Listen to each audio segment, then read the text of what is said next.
पुणे शाखा आटपाडी व दिशा वाचनालय आणि वाचनकट्टा ग्रुप यांच्या वतीनं गेली 5 दिवस सुरू असलेला हा वाचन सप्ताह आणि आटपाडी तालुक्याचे नेते, सांगली जिल्हा परिषदेचे माजी अध्यक्ष माननीय अमरसिंह बापू देशमुख यांच्या वाढदिवसाच्या निमित्तानं वाचन सप्ताहाचा सांगता समारंभ आज होत आहे. आजच्या कार्यक्रमाचे प्रमुख पाहुणे माननीय प्राध्यापक मिलिंद जोशी सर हे आपल्याला मार्गदर्शन करणार आहेत. तर आजच्या कार्यक्रमाचं अध्यक्षस्थान माणदेशातील सुप्रसिद्ध कवी प्राध्यापक सुभाष कवडे सर हे भूषवणार आहे. या कार्यक्रमामधून आपल्याला वाचन या विषयावर गेल्या आठवडाभर चाललेल्या या विचार मंथनाची चांगल्या पद्धतीनं सांगता होणार आहे. म्हणजेच या विचार मंदिराचा आज कळस चढवला जाणार आहे. या कार्यक्रमासाठी उपस्थित असलेल्या सर्वांचं म्हणजे आजच्या कार्यक्रमाचे प्रमुख वक्ते प्राध्यापक मिलिंद जोशी सर व आजच्या कार्यक्रमाचे अध्यक्ष प्राध्यापक सुभाष कवडे सर या सर्वांचं या कार्यक्रमामध्ये मी सहर्ष स्वागत करतो. या कार्यक्रमाचं प्रास्ताविक करण्यासाठी मी निमंत्रित करतो आमचे मित्र दिनेशराव देशमुख यांनी या कार्यक्रमाचं प्रास्ताविक व स्वागत करावं. बोला दिनेशराव. नमस्कार. महाराष्ट्र साहित्य परिषद शाखा आटपाडी व दिशा वाचनालय आटपाडी व वाचनकट्टा समूह यांच्या वतीने देण्यात येणाऱ्या या वाचन सप्ताहाच्या सांगता समारंभानिमित्त उपस्थित असलेले प्रमुख पाहुणे मिलिंद जोशी व या कार्यक्रमाचे अध्यक्ष माननीय सुभाष कवडे सर यांचं मी सुरुवातीला स्वागत करतो. गेली 16 वर्ष सुरू आहे आणि या 16 वर्षामध्ये या ज्ञान यज्ञामध्ये साहित्य रूपी सेवा दिलेली आहे.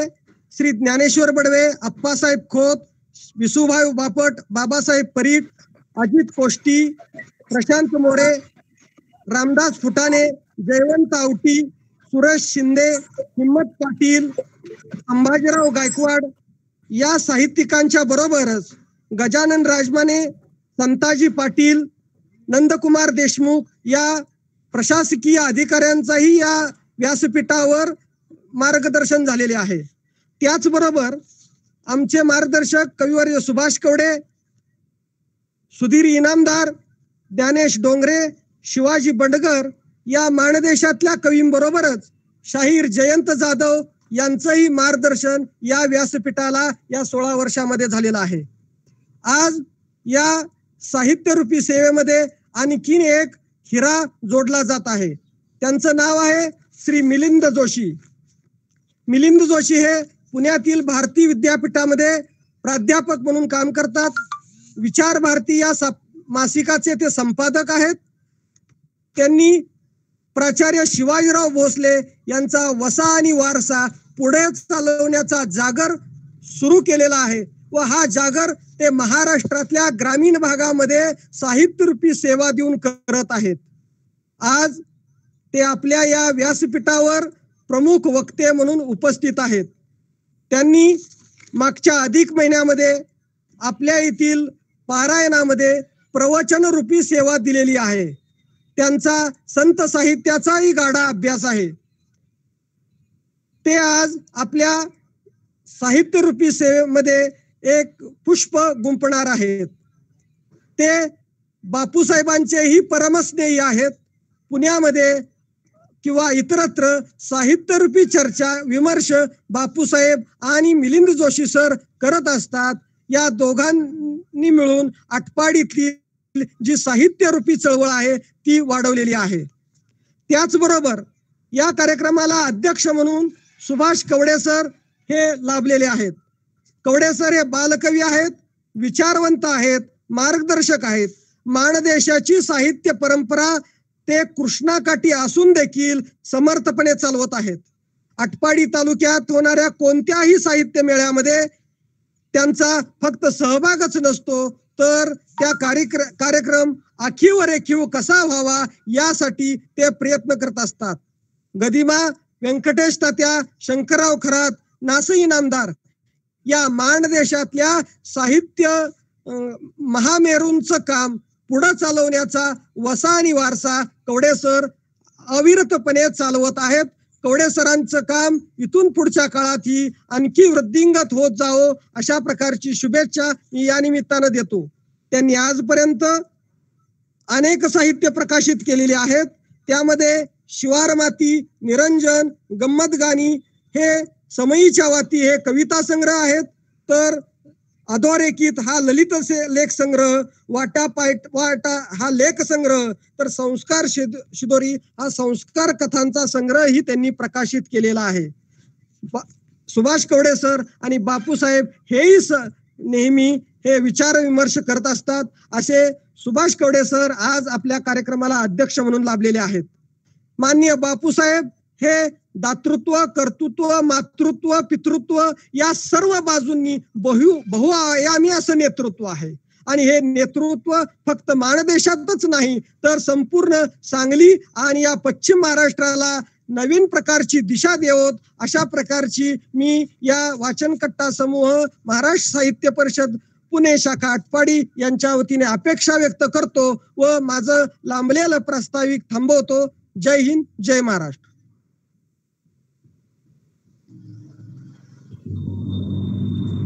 बापूसाहेब हे विचारांचं अधिष्ठान असलेलं महाराष्ट्रातले एक सुजाण नेतृत्व म्हणून आम्ही ग्रामीण भागातील सर्व मंडळी बापूसाहेबांच्या नेतृत्वाकडे बघत असतो.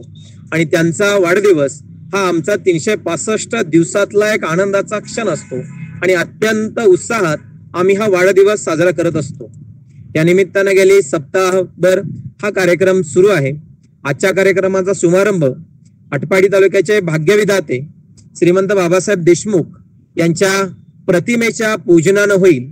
त्यांचं प्रतिमा पूजन करावं असं मी विनंती करतो. दिनेशराव, तयारी झाली का? प्रतिमा पूजनाची तयारी झालेली आहे का? प्रतिमा पूजनाची तयारी झालेली आहे का? हो, झाले. आम्ही करतोय 2 मिनिटात. हा, आणि ते दिसू द्या स्क्रीनवर, म्हणजे सगळ्यांनाच बघता येईल. हो, दिसतंय. बापूसाहेबांचं कर्तृत्व, नेतृत्व, पितृत्व, मातृत्व अशा ओघवत्या शैलीमध्ये दिनेशरावांनी बापूसाहेबांच्या कार्यकर्तृत्वाचा शाब्दिक परामर्श घेतलेला आहे. बापूसाहेबांच्या वाढदिवसानिमित्तानं गेली 16 वर्ष अशा पद्धतीचे एक साहित्यिक चळवळ सुरू आहे. त्याच कार्यक्रमाचा शुभारंभ प्रतिमा पूजनानं होतो. त्याचबरोबर गेली 3 वर्ष वाचन आकलन स्पर्धेचं आयोजन केलं जातं. त्यामध्ये असलेल्या ज्येष्ठ वाचकांचाही आजच्या कार्यक्रमामध्ये सन्मान केला जाणार आहे.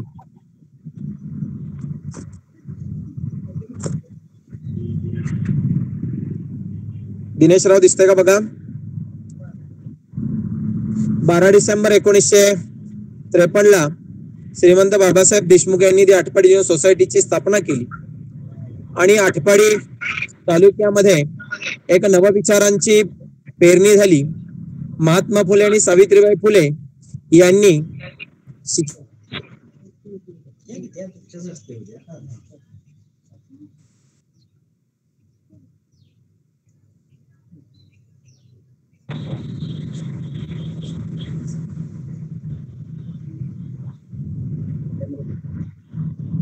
कर्मवीर भाऊराव पाटील यांनी बहुजनांच्या घरांपर्यंत शिक्षण जावं या विचारानं शिक्षणाला सुरुवात केली. त्याच पद्धतीनं तितकंच तोलामोलाचं काम मानदेशातील आटपाडी तालुक्यात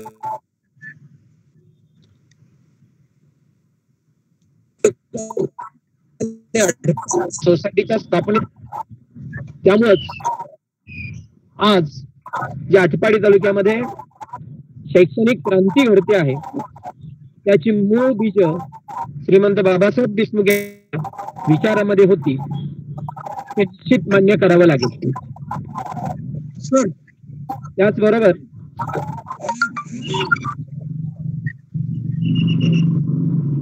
झालं का? हो, झाला कार्यक्रम झाला. पंडित गुरुंचा सत्कार करायचा आहे ना? हो, पंडितजींना पुस्तक दिलेलं आहे, पुस्तक दिलं. ते दिसू द्या जरा, स्क्रीनवर दिसू द्या. पुस्तक दिलं, दिसलं स्क्रीनवर. हॅलो, स्क्रीनवर दिसत. ज्येष्ठ वाचक म्हणून हॅलो सर, आवाज येत नाही बरं का, आवाज येत नाही क्लिअर. आता येतोय गावात बघा सर, आवाज क्लिअर येत नाही.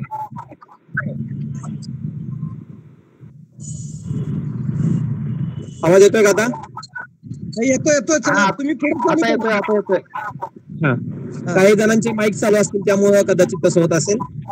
ज्येष्ठ वाचक म्हणून पंडित गुरुंचा हे सन्मानित पुस्तक देऊन सन्मानित करण्यात आलेलं आहे. याचबरोबर या कार्यक्रमाचा शुभारंभ सोमनाथ पवार सर यांच्या स्वागत गीत गायनानं होईल. सोमनाथ पवार सर यांना विनंती आहे की आपण या कार्यक्रमाचा स्वागत गीत गाऊन या कार्यक्रमाचा उत्साह आनंद वृद्धिगत करावा अशी मी सोमनाथ पवार सर यांना विनंती करतो. सोमनाथ पवार सर. आवाज येतोय नक्की?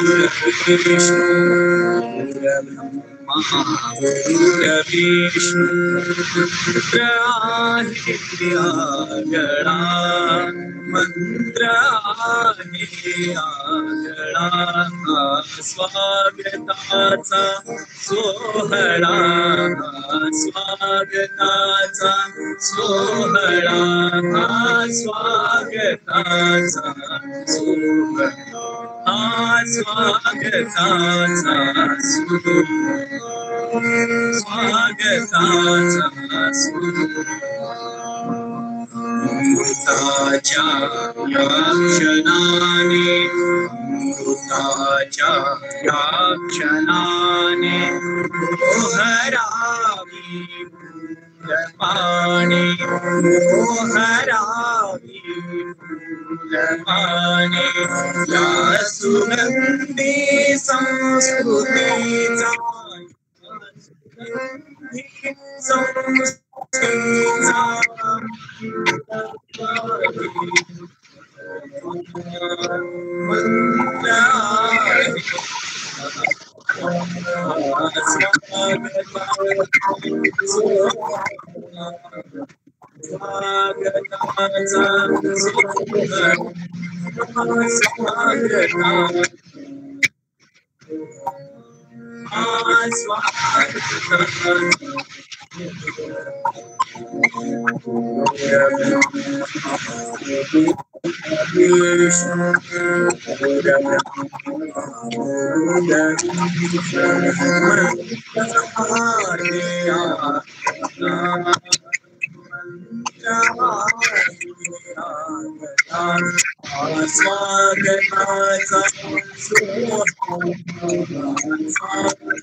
धन्यवाद सर.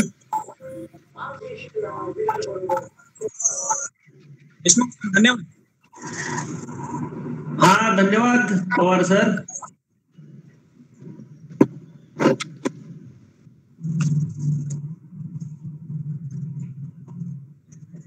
पडळकर सर. आहे.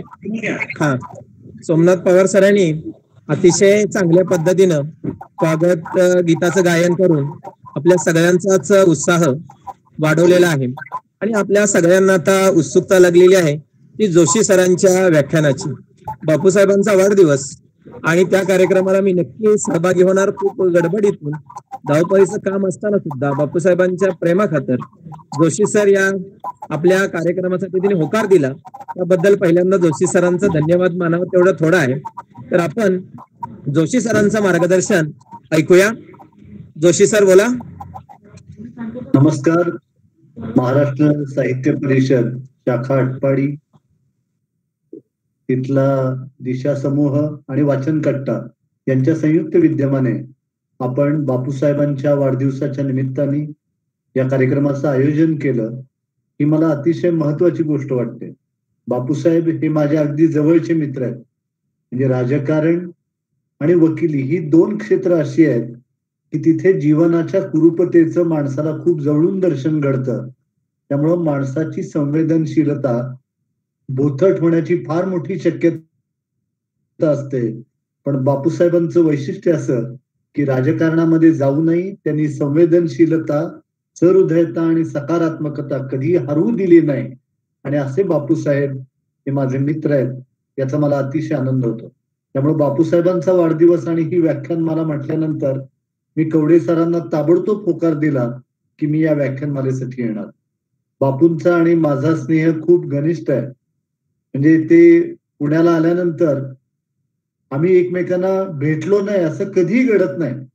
या महाराष्ट्रामध्ये साहित्याची, संगीताची उत्तम जाण असणारी माणसं ही हाताच्या बोटावर मोजता येतील एवढी कमी राहिलेली आहेत. म्हणजे सध्या महाराष्ट्रामध्ये उल्हासदादा पवारांच्या नंतर साहित्य, संस्कृती, कला या सगळ्यांच्या विषयी आस्था असणारे कोण, तर त्यामध्ये आपल्याला बापूंचं नाव घ्यावं लागेल. इतकं बापूंनी सगळ्यांना जीव लावलेला आहे. दरवर्षी अखिल भारतीय मराठी साहित्य संमेलनाला बापू आवर्जून उपस्थित असतात आणि आम्ही त्यांना नेहमी म्हणतो की बापू तुम्ही संमेलनाला येणार आहे तर आम्हाला सांगा, आम्ही VIP मध्ये तुमची व्यवस्था करू. पण बापू कधीही आम्हाला सांगत नाहीत. कुठेतरी आम्हाला संमेलनामध्ये भेटतात आणि म्हणतात की मी या कार्यक्रमाला उपस्थित होतो. इतका साधेपणा हा बापूंनी जपलेला आहे. मला आठवतंय की बापू ज्यावेळेला सांगली जिल्हा परिषदेचे अध्यक्ष होते त्यावेळेला बापूंनी त्या जिल्ह्यामध्ये होणारी जेवढी साहित्य संमेलन आहेत त्या सगळ्यांना कशी आर्थिक मदत करता येईल या दृष्टीनं तरतूद केलेली होती. आणि जिल्हा परिषदेच्या इतिहासामध्ये एक अभूतपूर्व अशी घटना ज्याला आपण म्हणू ती त्यावेळेला घडलेली होती. म्हणजे सांगली जिल्ह्यामध्ये आसपासच्या कुठल्याही भागामध्ये जर साहित्य संमेलन असेल, साहित्यिक कार्यक्रम असेल आणि तिथं बापू नाहीत ते आपल्याला शक्यतो पाहायला मिळत नाही. बापू त्या ठिकाणी असणारच. म्हणजे अखिल भारतीय साहित्य संमेलनापासून ते आपल्याला सवाई गंधर्व महोत्सवांपर्यंत सगळीकडे जिथे जिथे आस्वाद घेण्याची एक संधी मिळणार आहे तिथे बापू आवर्जून उपस्थित असतात. ही गोष्ट मला आवर्जून सांगितली पाहिजे. मगाशी सारखा उल्लेख झाला की आम्ही माणदेशातली माणसं आहेत. मी माणकेश्वर या गावचा आहे आणि माझं गाव सुद्धा दुष्काळी आहे. माणदेशी भाग सुद्धा दुष्काळी आहे. कदाचित या भागातल्या माणसांशी माझे जे स्नेहबंध जुळलेले आहेत त्यामागे 5वीला पुजलेला दुष्काळ एक असू शकेल.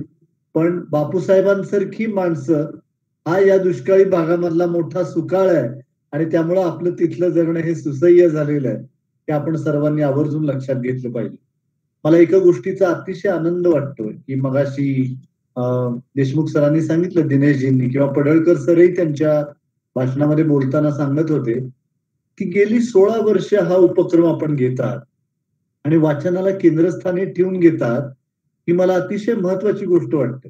आपण सगळ्यांनी वृत्तपत्रामध्ये वाचलं असेल की महाराष्ट्रातली वाचनालय जवळजवळ गेली 7 महिने बंद होती. वाचक आणि वाचनालयांचा संपर्क तुटलेला होता आणि अशा परिस्थितीमध्ये महाराष्ट्र साहित्य परिषदेचा कार्याध्यक्ष या नात्याने मी महाराष्ट्राच्या मुख्यमंत्र्यांना पत्र लिहिलं आणि त्यांना सांगितलं की आपण अनलॉक ही प्रक्रिया सुरू करत असताना प्रथम आपण मद्यालय सुरू केली. म्हणजे समाजाला व्यसनाधीन करणारी मद्यालय प्रथम सुरू झाली आणि समाज मानस घडवणारी वाचनालय सुरू होण्यासाठी आवाज उठवावा लागतो. ही खेदाची बाब आहे. त्यामुळे अन्न, वस्त्र, निवारा यांच्या इतकीच पुस्तक ही जीवनावश्यक गोष्ट आहे आणि हे आपण सगळ्यांनी जाणलेलं आहे. म्हणून तर आपण सर्व मंडळी या सगळ्या वाचन केंद्रीय उपक्रमामध्ये सहभागी झालेले आहात आणि मला अतिशय आनंद होतो की महाराष्ट्र साहित्य परिषदेने जे पत्र माननीय मुख्यमंत्र्यांना दिलेलं होतं त्याची तत्काळ दखल घेण्यात आली आणि वाचन प्रेरणा दिनाच्या पूर्वसंध्येला राज्यातली सगळी वाचनालय आम्ही सुरू करतो आहोत अशा प्रकारची भूमिका ही शासनाने जाहीर केली आणि याचा मला अतिशय आनंद होतोय. तो मी या निमित्ताने आवर्जून व्यक्त करतो. दुसरी महत्वाची गोष्ट म्हणजे गेली 7 महिने आपण एका विचित्र संकटाला सामोरे जात आहोत. म्हणजे हे संकट इतकं आकस्मिक आपल्या अंगावरती येऊन कोसळलं. मला आठवतंय की आपण कोरोना हा शब्द केवळ बातम्यांमध्ये ऐकलेला होता आणि एक त्रयस्थ दर्शक म्हणून आपण त्याच्याकडे पाहत होतो. ज्यावेळेला भारतामध्ये या कोरोनाचा पहिला रुग्ण सापडला त्यावेळेला आपल्याला वाटलं की इतकं काही भारतामध्ये घडणार नाही. मी ज्यावेळेला 11 मार्चला लोकसत्तानी एका वक्तृत्व स्पर्धेचं आयोजन केलेलं होतं त्या वक्तृत्व स्पर्धेचा परीक्षक म्हणून औरंगाबादला निघालेलो होतो आणि जाताना मी नगरच्या अलीकडे चहा पिण्यासाठी थांबलो. माझ्या चेहऱ्यावरती मुखपट्टी बांधलेली होती तर सगळे लोक माझ्याकडे आश्चर्याने बघायला लागले की काय एवढं काय ताण घ्यायचं कारण आहे. नुकता तर कोरोना भारतामध्ये आलेला आहे. पण हळूहळू सगळ्यांना मुखपट्टी नावाचा एक नवीन दागिना या कोरोनाने आपल्या सगळ्यांना बहाल केला. सतत हात धुणे आणि सॅनिटायझर वापरणे हा आपल्या जीवनशैलीचा एक भाग होऊन बसला. आपण एकमेकांना भेटल्यानंतर किती सहज हस्तांदोलन करत होतो, किती पटकन गळा भेट घेत होतो. ती गळा भेट आणि ते हस्तांदोलन या कोरोनाने आपल्यापासून दूर नेलं. आपल्याला सांगितलं की हातामध्ये घड्याळ घालू नका, मोबाईल ठेवू नका, अंगठ्या घालू नका, कारण त्यावरती सुद्धा हा व्हायरस येईल आणि तो तुमच्या घरामध्ये प्रवेश करेल. आणि त्यामुळे आपली जी जीवनशैली आहे ती या सगळ्या कोरोनाने बदलून टाकलेली आहे. आणि मग या संकट काळामध्ये ज्यावेळेला लॉकडाऊन सुरू झाला 8-15 दिवसांमध्ये लोकांना बरं वाटलं. वेगवेगळे फोटो टाकण्यात आले की पुरुष मंडळी कशी घरची भांडी धुणी करतायत, वेगवेगळे पदार्थ कसे बनवले जात आहेत. या सगळ्या गोष्टींचा ज्याला उभं आला आणि या दूरचित्र वाहिनीवरच्या सगळ्या बातम्या पाहत असताना ज्याला वेगवेगळे ताण आणि तणाव वाढायला लागले त्यावेळेला सगळ्या माणसांना प्रथम पुस्तकाची आठवण झाली. आणि मला तर असंख्य फोन यायला लागले. म्हणजे घराच्या आसपासचे लोक विचारायला लागले की सर तुमच्याकडे पुस्तक आहेत ते आम्हाला वाचायला द्याल का. म्हणजे त्रयस्थ वाचक आहेत त्यांचे फोन यायला लागले की सर आम्हाला आता पुस्तकाची दुकानं तर बंद आहेत पण ऑनलाईन पुस्तक कुठे खरेदी करता येईल, वाचण्यासाठी चांगली पुस्तकं कुठली आहेत. लहान मुलांना सुद्धा बैठे खेळ किती खेळणार घरामध्ये बसून, त्यांना सुद्धा वाचून दाखवलं पाहिजे असं घरातल्या वडीलधाऱ्यांना वाटायला लागलं. आणि मग वाचन ही आपली किती एक महत्वाची गरज आहे याची जाणीव या टाळेबंदीच्या काळामध्ये आपल्या सगळ्या समाजाला झाली. आणि मला एका गोष्टीचं म्हणजे एकीकडे या सगळ्या गोष्टी घडत असताना मला एक सकारात्मक गोष्ट अशी जाणवली की या संकट काळामध्ये आपल्याला कोरोनाने पुस्तकाची आठवण करून दिली. ज्यावेळी या समाजामध्ये कसोटीचे प्रसंग आलेले आहेत, मानवी समूहाचं वैशिष्ट्य असं की आजवर मानवी समूहावर अनेक मोठी संकट आली पण त्या संकटावरती मात करून हा मानवी समूह पुन्हा उभा राहिलेला आहे. म्हणजे या सगळ्या गोष्टींशी धडका घेत पुढं उभं राहणं हा माणसाचा प्रकृती धर्मच आहे. पण हे त्याला बळ देण्याचं काम कुणी केलेलं आहे तर मला वाटतं पुस्तकाने केलेलं आहे. त्यामुळं आज कोरोनाचं सावट दूर झालेलं नाहीये. म्हणजे रुग्णसंख्या कमी होतीये, मृत्यूचा दर कमी होतोय म्हणून आपण सगळ्यांनी इतकं निर्धास्त होण्याचं काही एक कारण नाही. आपल्या सगळ्यांची मनं ही निराशेने ग्रासलेली आहेत, भीतीने काळवंडलेली आहेत. अशा काळामध्ये आपल्याला सकारात्मक ऊर्जा देण्याचं काम हे केवळ ग्रंथच करू शकतात. आणि म्हणून भाकरी ही पोटाची गरज पण भावना जागवायला आणि मन फुलवायला विचारच उपयोगी पडतात. आणि ते विचार आपल्याला केवळ आणि केवळ पुस्तकातून मिळू शकतात. शरीरासाठी आवश्यक असणारी जीवनसत्व ही आपल्याला अन्नातून मिळतात पण आपल्या मन आणि बुद्धीची सुद्धा एक गरज आहे. ती जीवनसत्व आपल्याला कुठून मिळतात तर ती आपल्याला केवळ वाचनातून. त्यामुळे वाचनाचं हे मानवी जीवनातलं जे स्थान आहे ते आपण सगळ्यांनी लक्षामध्ये घेतलं पाहिजे. आणि आपण गेली 16 वर्ष ही एक वाचन चळवळ चालवत आहात. मला अतिशय आनंद होतो की महाराष्ट्राच्या वाचन संस्कृतीचा जर इतिहास लिहिला गेला तर त्यामध्ये आटपाडीचं नाव आणि तुमच्या या समूहाचं नाव हे सुवर्णाक्षराने कोरलं जाईल, ही केवळ वाचनाला पाहून घेतलेला अशा प्रकारचा उपक्रम आपण गेली 16 वर्ष अव्याहतपणे चालवत आहात. बंधू भगिनींनो, आपल्या भारतीय समाजाचा जर आपण विचार केला तर आपली जी वाचनाची आवड आहे ती श्रवणातून निर्माण झालेली आहे. म्हणजे आपल्याकडे श्रवण संस्कृती समृद्ध होती, म्हणून आपल्याकडे उत्तम वाचन संस्कृती निर्माण झाली. म्हणजे ज्या वेळेला पुस्तकांचा शोध लागलेला नव्हता, शिक्षण एका विशिष्ट वर्गापुरतं मर्यादित होतं, अशा वेळी कीर्तनकारांनी या समाजाचं प्रबोधन करण्याचं मोठं काम केलेलं आहे. आणि वक्त्यांनी, या सगळ्या मंडळींनी फिरती ज्ञानपोळी चालवली. आपल्याकडे एक प्रश्न अनेकदा विचारला जातो की लिहिणं श्रेष्ठ आहे का बोलणं श्रेष्ठ आहे? तर म्हणजे लिखित साहित्य महत्वाचं की वाचिक साहित्य महत्वाचं? जे लेखणीतून निर्माण होतं ते लिखित, आणि जे वाणीतून उत्पन्न होतं ते वाचिक. मला असं वाटतं की हेच साहित्याचं पहिलं रूप आहे. म्हणजे काकासाहेब गाडगीळ असं म्हणत असत की अरण्यामध्ये जर 2 माणसं एकमेकांना भेटली तर प्रथम ती एकमेकांशी बोलतील इतकं बोलणं स्वाभाविक आहे. आणि म्हणून ज्ञानेश्वरांनी ज्ञानेश्वरी लिहिली, पण प्रथम त्यांनी ती सांगितली आणि सच्चिदानंद बाबांनी ती लिहून घेतली. म्हणजे ऐसी अक्षरे रसिके मेळवीन अशी प्रज्ञा असणाऱ्या ज्ञानदेवांनी सुद्धा साहित्याचं हे जे पहिलं रूप आहे ते प्रधान मानलं. आणि कौरव पांडवांच्या युद्धामध्ये शेवटी हतबल झालेल्या अर्जुनाला उभं करण्यासाठी श्रीकृष्णांनी सगळी शस्त्र बाजूला ठेवली आणि वक्तृत्वाचं शस्त्र हातामध्ये घेतलं आणि गीता सांगितली. तर त्यामुळे लिहिणं श्रेष्ठ का बोलणं श्रेष्ठ? मला असं वाटतं की लिहिणं आणि बोलणं ही दोन्हीही साहित्य संस्कृतीची महत्वाची रूप आहेत आणि त्यांना संस्कृतीच्या गाभाऱ्यामध्ये समान स्थान आहे. म्हणजे लेखक कागदावरती लिहितात आणि वक्ते श्रोत्यांच्या काळजावरती लिहितात, आणि त्यामुळे या दोघांचंही महत्व खूप आहे. म्हणून वाचन संस्कृतीचा विकास आपल्या समाजामध्ये कसा झाला याचा विचार करत असताना आपली जी वाचनाची आवड आहे ती श्रवणातून वाचनाकडे अशी झालेली आहे, हे आपण सगळ्यांनी आवर्जून लक्षामध्ये घेतलं पाहिजे. हे सांगायचं कारण का, तर आपण पहा, पूर्वी छोटी छोटी खेडी जरी असली तरी तिथे कीर्तन प्रवचनाचे कार्यक्रम हे अखंड सुरू असायचे. चातुर्मासामध्ये एक व्यक्ती वाचते आणि बाकीच्या व्यक्ती ऐकतायत असं दृश्य आपल्याला सर्रास दिसायचं. रामनवमीचे उत्सव व्हायचे, गोकुळाष्टमीच्या निमित्तानं उत्सव व्हायचे, आणि अशा वेळेला ही कीर्तन प्रवचन सुरू असायची.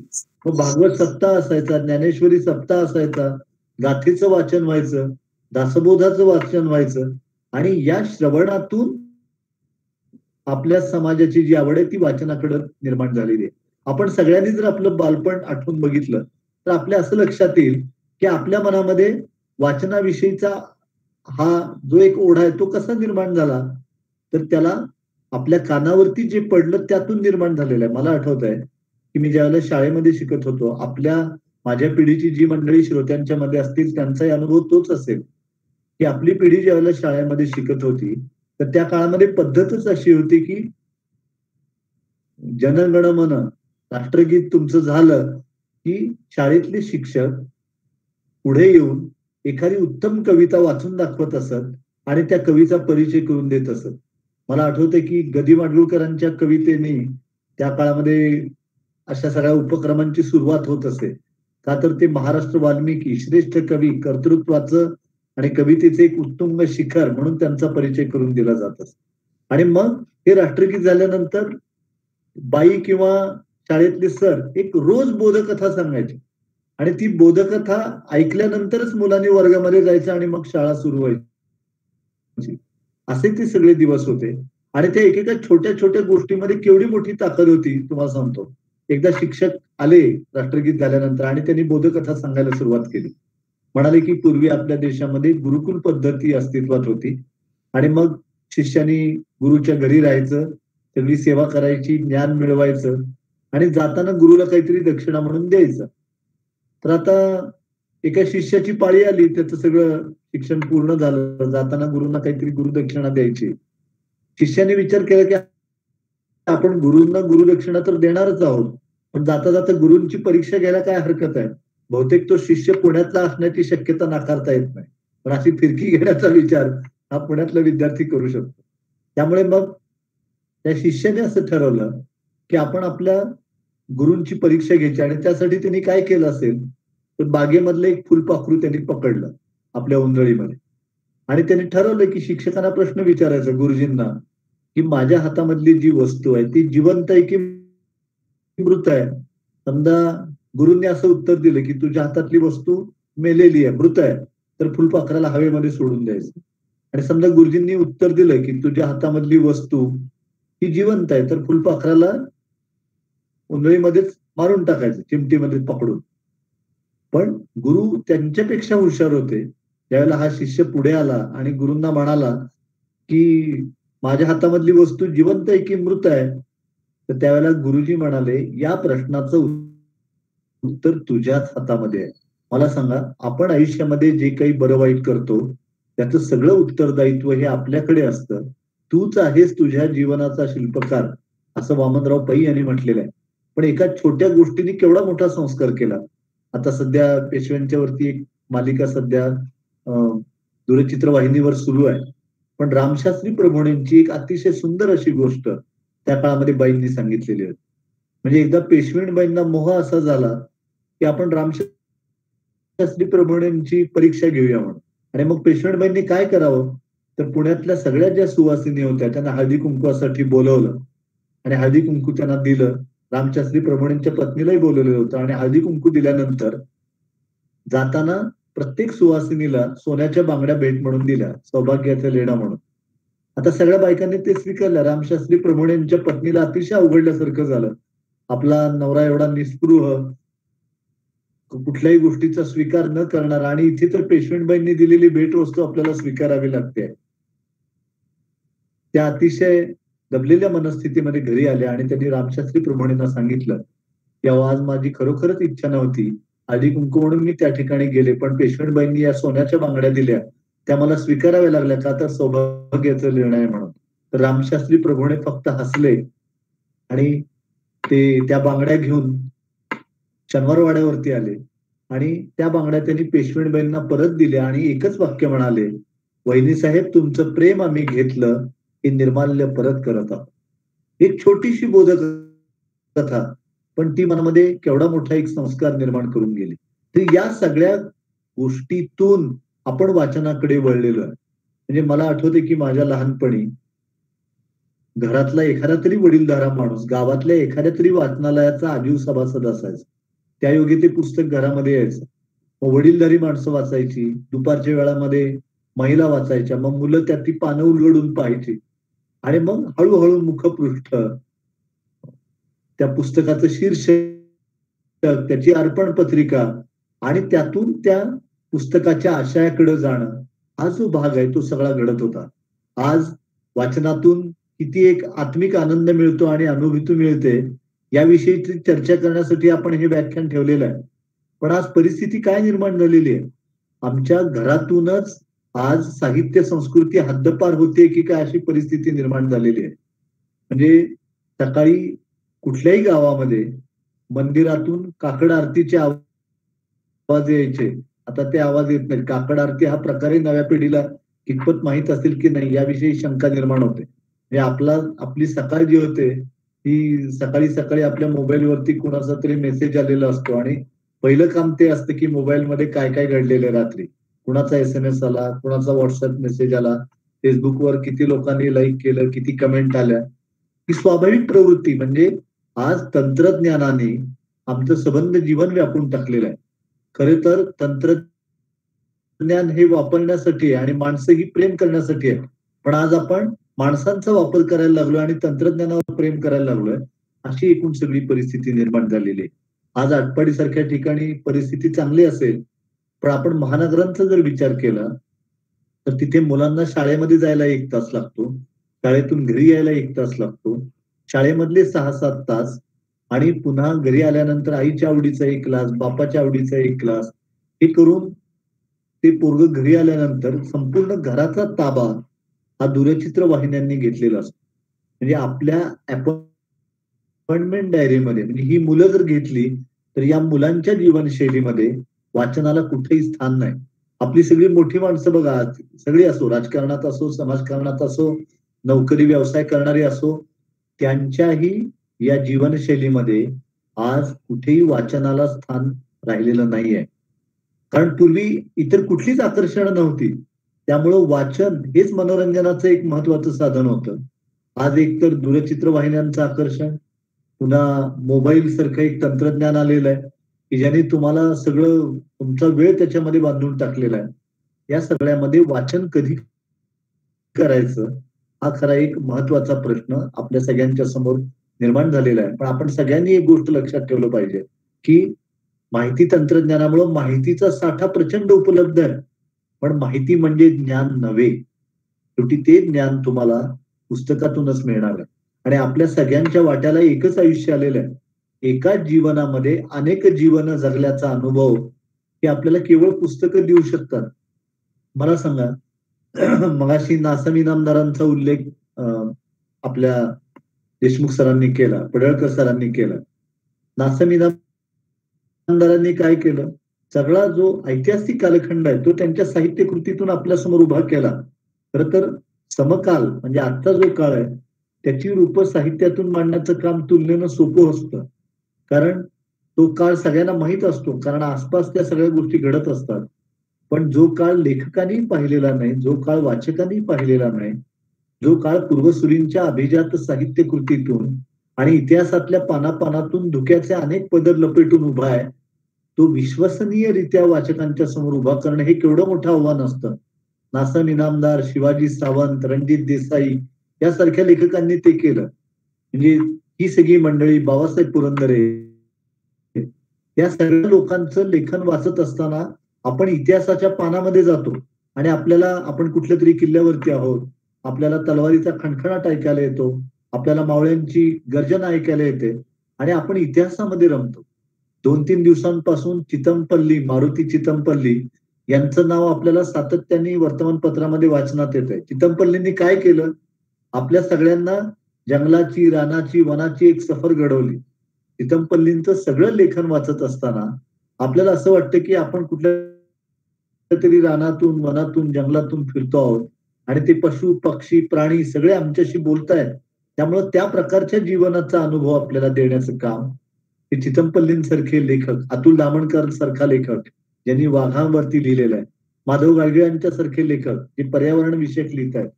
म्हणजे मला सांगा, एकाच आयुष्यामध्ये एवढे सगळे अनुभव आपल्याला देण्याचं सामर्थ्य हे केवळ आणि केवळ वाचनामध्ये आहे.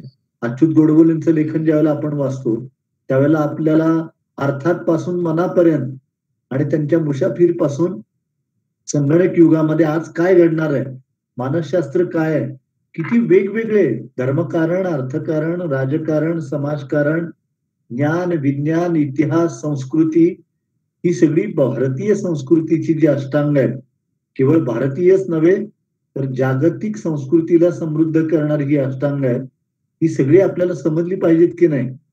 ही समजण्यासाठी आपल्याला वाचनाशिवाय दुसरा पर्याय नाही.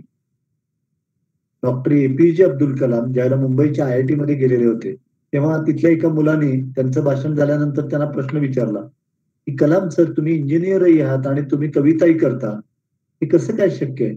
त्यावेळेला डॉक्टर APJ अब्दुल कलाम त्या मुलाला असं म्हणाले की माझं इंजिनिअरिंगच्या क्षेत्रातलं ज्ञान आणि माझी कविता ही ज्या ठिकाणी इंटरसेक्ट होईल, ज्या ठिकाणी छेदेल एकमेकाला, that will be the point of creativity. इथे खरं सर्जनाचा आरंभ बिंदू असणार आहे. आज आपण आकरण आपल्या सगळ्या भोवती आपण बांधून घेतलेले आहे. मी इंजिनियर आहे, माझा साहित्याचा काय संबंध? मी डॉक्टर आहे, माझा नाटकाचा काय संबंध? मी आर्किटेक्ट आहे, माझा संगीताचा काय संबंध? मी राजकारणी आहे, माझा खेळाचा काय संबंध? जीवनाची सगळी क्षेत्र महत्वाची आहेत आणि यामुळे जीवनाला परिपूर्णता प्राप्त होत असते. म्हणून आपण वाचन सुद्धा सर्वंकष केलं पाहिजे. सगळ्या प्रकारचं लेखन वाचन हे आपण केलं पाहिजे. म्हणजे लहानपणी ज्यावेळेला आपण घास खायला सुरुवात करतो, आईच्या दुधापासून आपण वेगळे होतो आणि अन्न म्हणून आपण काही पदार्थ खायला सुरुवात करतो, त्यावेळेला वयाच्या एका विशिष्ट टप्प्यापर्यंत आपण सगळ्या प्रकारचे पदार्थ खातो आणि मग आपल्या असं लक्षात येतं की अरे, पेढा हा पदार्थ म्हणून चांगला आहे, पण माझी पचनशक्ती दुबळी आहे, मला पेढा पदार्थ पचणार नाही. मला मेथीची भाजी खूप आवडते, पण मला पित्ताचा त्रास आहे त्यामुळे मला मेथीची भाजी चालणार नाही. तसं तुम्ही वयाच्या एका विशिष्ट टप्प्यापर्यंत सर्व प्रकारचं वाचन हे केलं पाहिजे. जसं तुम्हाला एकांगी अनुभवाला एकच एक प्रकारचं वाचन केलं तर तुमचं व्यक्तिमत्व हे एकांगी राहण्याची शक्यता आहे. म्हणून सर्व प्रकारचं वाचन तुम्ही केलं पाहिजे आणि त्या वाचनातून तुमचं व्यक्तिमत्व हे तुम्ही बहुआयामी केलं पाहिजे. वाचनामध्ये हे सामर्थ्य आहे की तुमचं व्यक्तिमत्व वाचनामुळे अधिक प्रगल्भ होतं, अधिक जाणतं होतं. तुम्ही जीवनाविषयी, जगण्याविषयी अधिक गांभीर्याने विचार करायला लागता आणि तुम्ही काल जसे असता तसे तुम्ही दुसऱ्या दिवशी असत नाही, त्यापेक्षा अधिक प्रगल्भ झालेले असता. याचं कारण विचार. हे विचारांच्या मधलं मोठं सामर्थ्य आहे. कुठलीही क्रांती ही प्रथम मनामध्ये होत असते आणि नंतर आचार, विचार आणि उच्चारातून तिचं प्रकटीकरण घडत असतं. लोकशाहीर अण्णाभाऊ साठे यांची आत्ताच आपण जन्मशताब्दी साजरी केली. अण्णाभाऊंच्या मनामध्ये ही क्रांती कशामुळे निर्माण झाली? दास कॅपिटल सारखा मार्क्सचा ग्रंथ त्यांनी वाचला, एक तर मार्क्समुळे आणि दुसरी डॉक्टर बाबासाहेब आंबेडकर यांच्यामुळे. बाबासाहेबांच्या मनामध्ये ही क्रांती कशामुळे निर्माण झाली? ग्रंथांच्या मध्ये निर्माण झाली. म्हणजे 1932 साली येवल्याला जी अस्पृश्यता परिषद भरलेली होती, त्या परिषदेच्या अध्यक्षपदावरून बोलताना बाबासाहेब असं म्हणाले होते, मी हिंदू म्हणून जन्माला आलो तरी मी हिंदू म्हणून मरणार नाही, कारण हिंदू समाज ही एक मजलेदार इमारत आहे.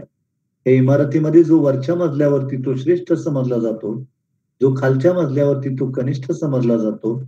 वरच्या मजल्यावरचा माणूस कितीही भ्रष्ट असला तरी तो आयुष्यभर श्रेष्ठ समजला जातो आणि खालच्या मजल्यावरचा माणूस कितीही श्रेष्ठ असला तरी आयुष्यभर कनिष्ठ समजला जातो. या इमारतीला कसलाही जिना नाही. माणसांनी निर्माण केलेल्या माणसांच्या तुरुंगात मी स्वतः राहणार नाही आणि माझ्या दलित बांधवांनाही मी राहू देणार नाही. विचारांचा सुरुंग लावून हा तुरुंग आम्ही फोडून टाकल्याशिवाय राहणार नाही, असं बाबासाहेबांनी म्हटलं. आणि बाबासाहेबांनी शिका, संघटित व्हा आणि संघर्ष करा हा मंत्र आपल्याला दिला. आणि ही प्रेरणा कुठून मिळाली? तर विद्येविना मती गेली, मतीविना नीती गेली, नीतीविना गती गेली, गतीविना वित्त गेले, वित्ताविना शूद्र खचले, एवढे सारे अनर्थ एका अविद्येने झाले. म्हणून शिकलं पाहिजे, वाचलं पाहिजे. ही जी भूमिका त्यांनी मांडली, मला सांगायचा उद्देश असा की मराठी साहित्यामध्ये वेगवेगळे प्रवाह आजवर आले, पण दलित साहित्याच्या प्रवाहाने जे मोठं योगदान दिलेलं आहे ते खूप मोठं आहे. शंकरराव खरात साहेबांची जन्मशताब्दी आपण साजरी करतो आहोत आणि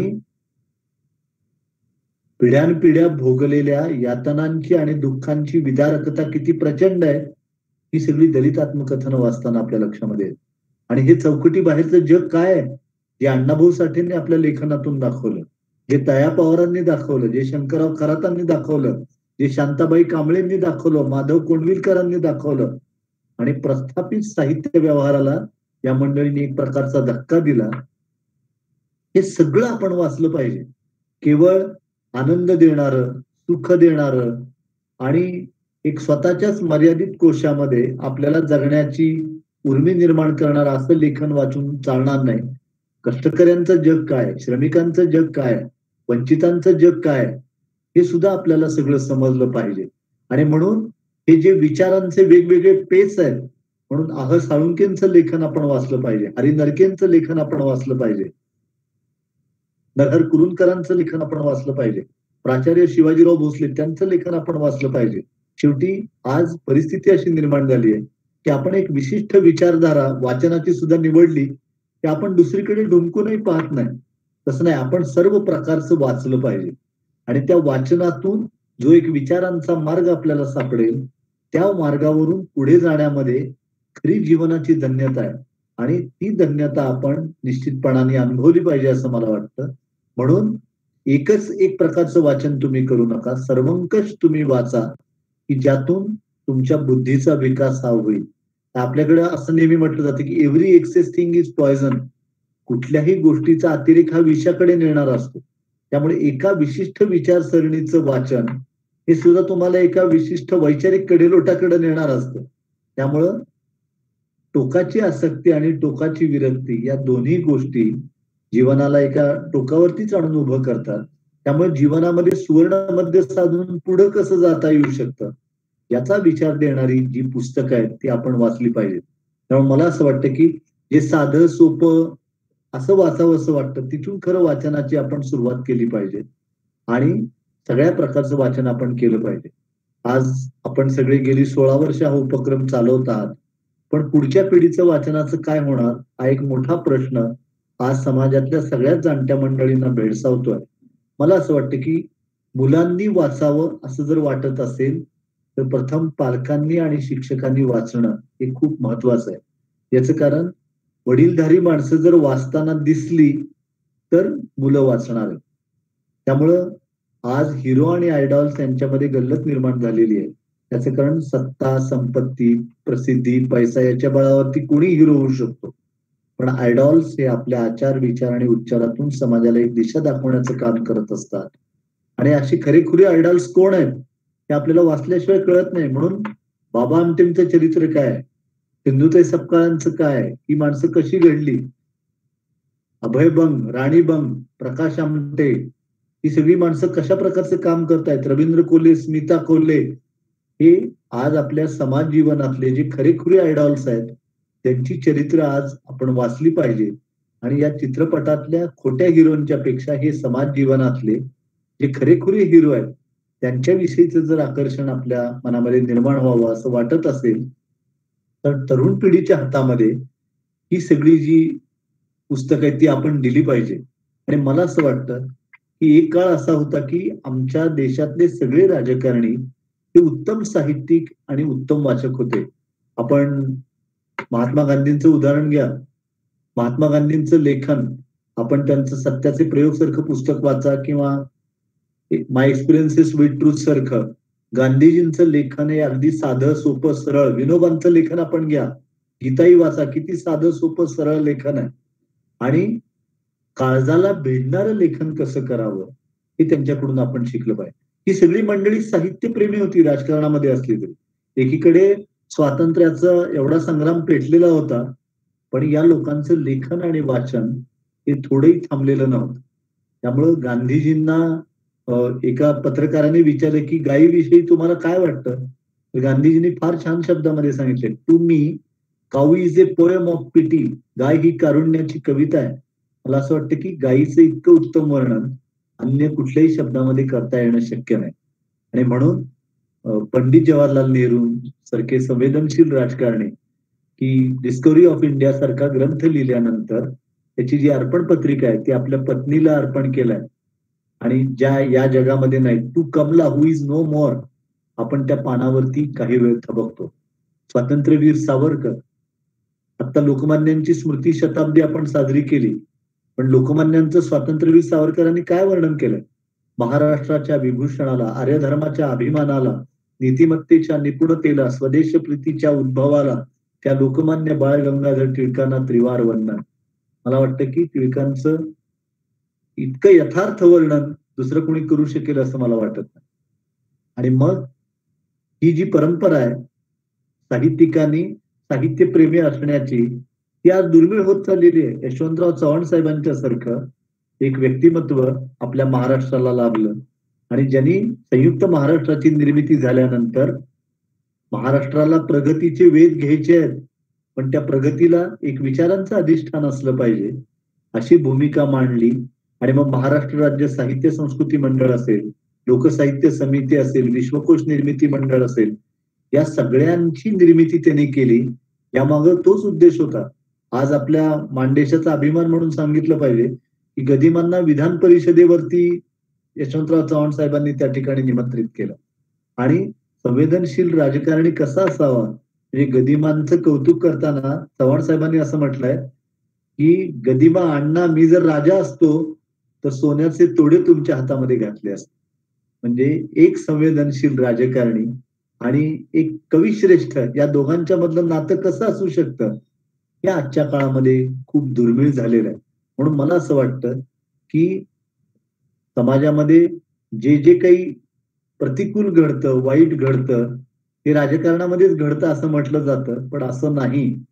जीवनाच्या सर्व क्षेत्रामध्ये ते घडत असतं. म्हणजे मला सांगा, माणूस आपल्या हाताने संस्कृती घडवतो आणि संस्कृतीचा हातही माणसाला घडवत असतो. इथले साहित्यिक, राजकारणी, विचारवंत हे या समाजाचेच घटक असतात.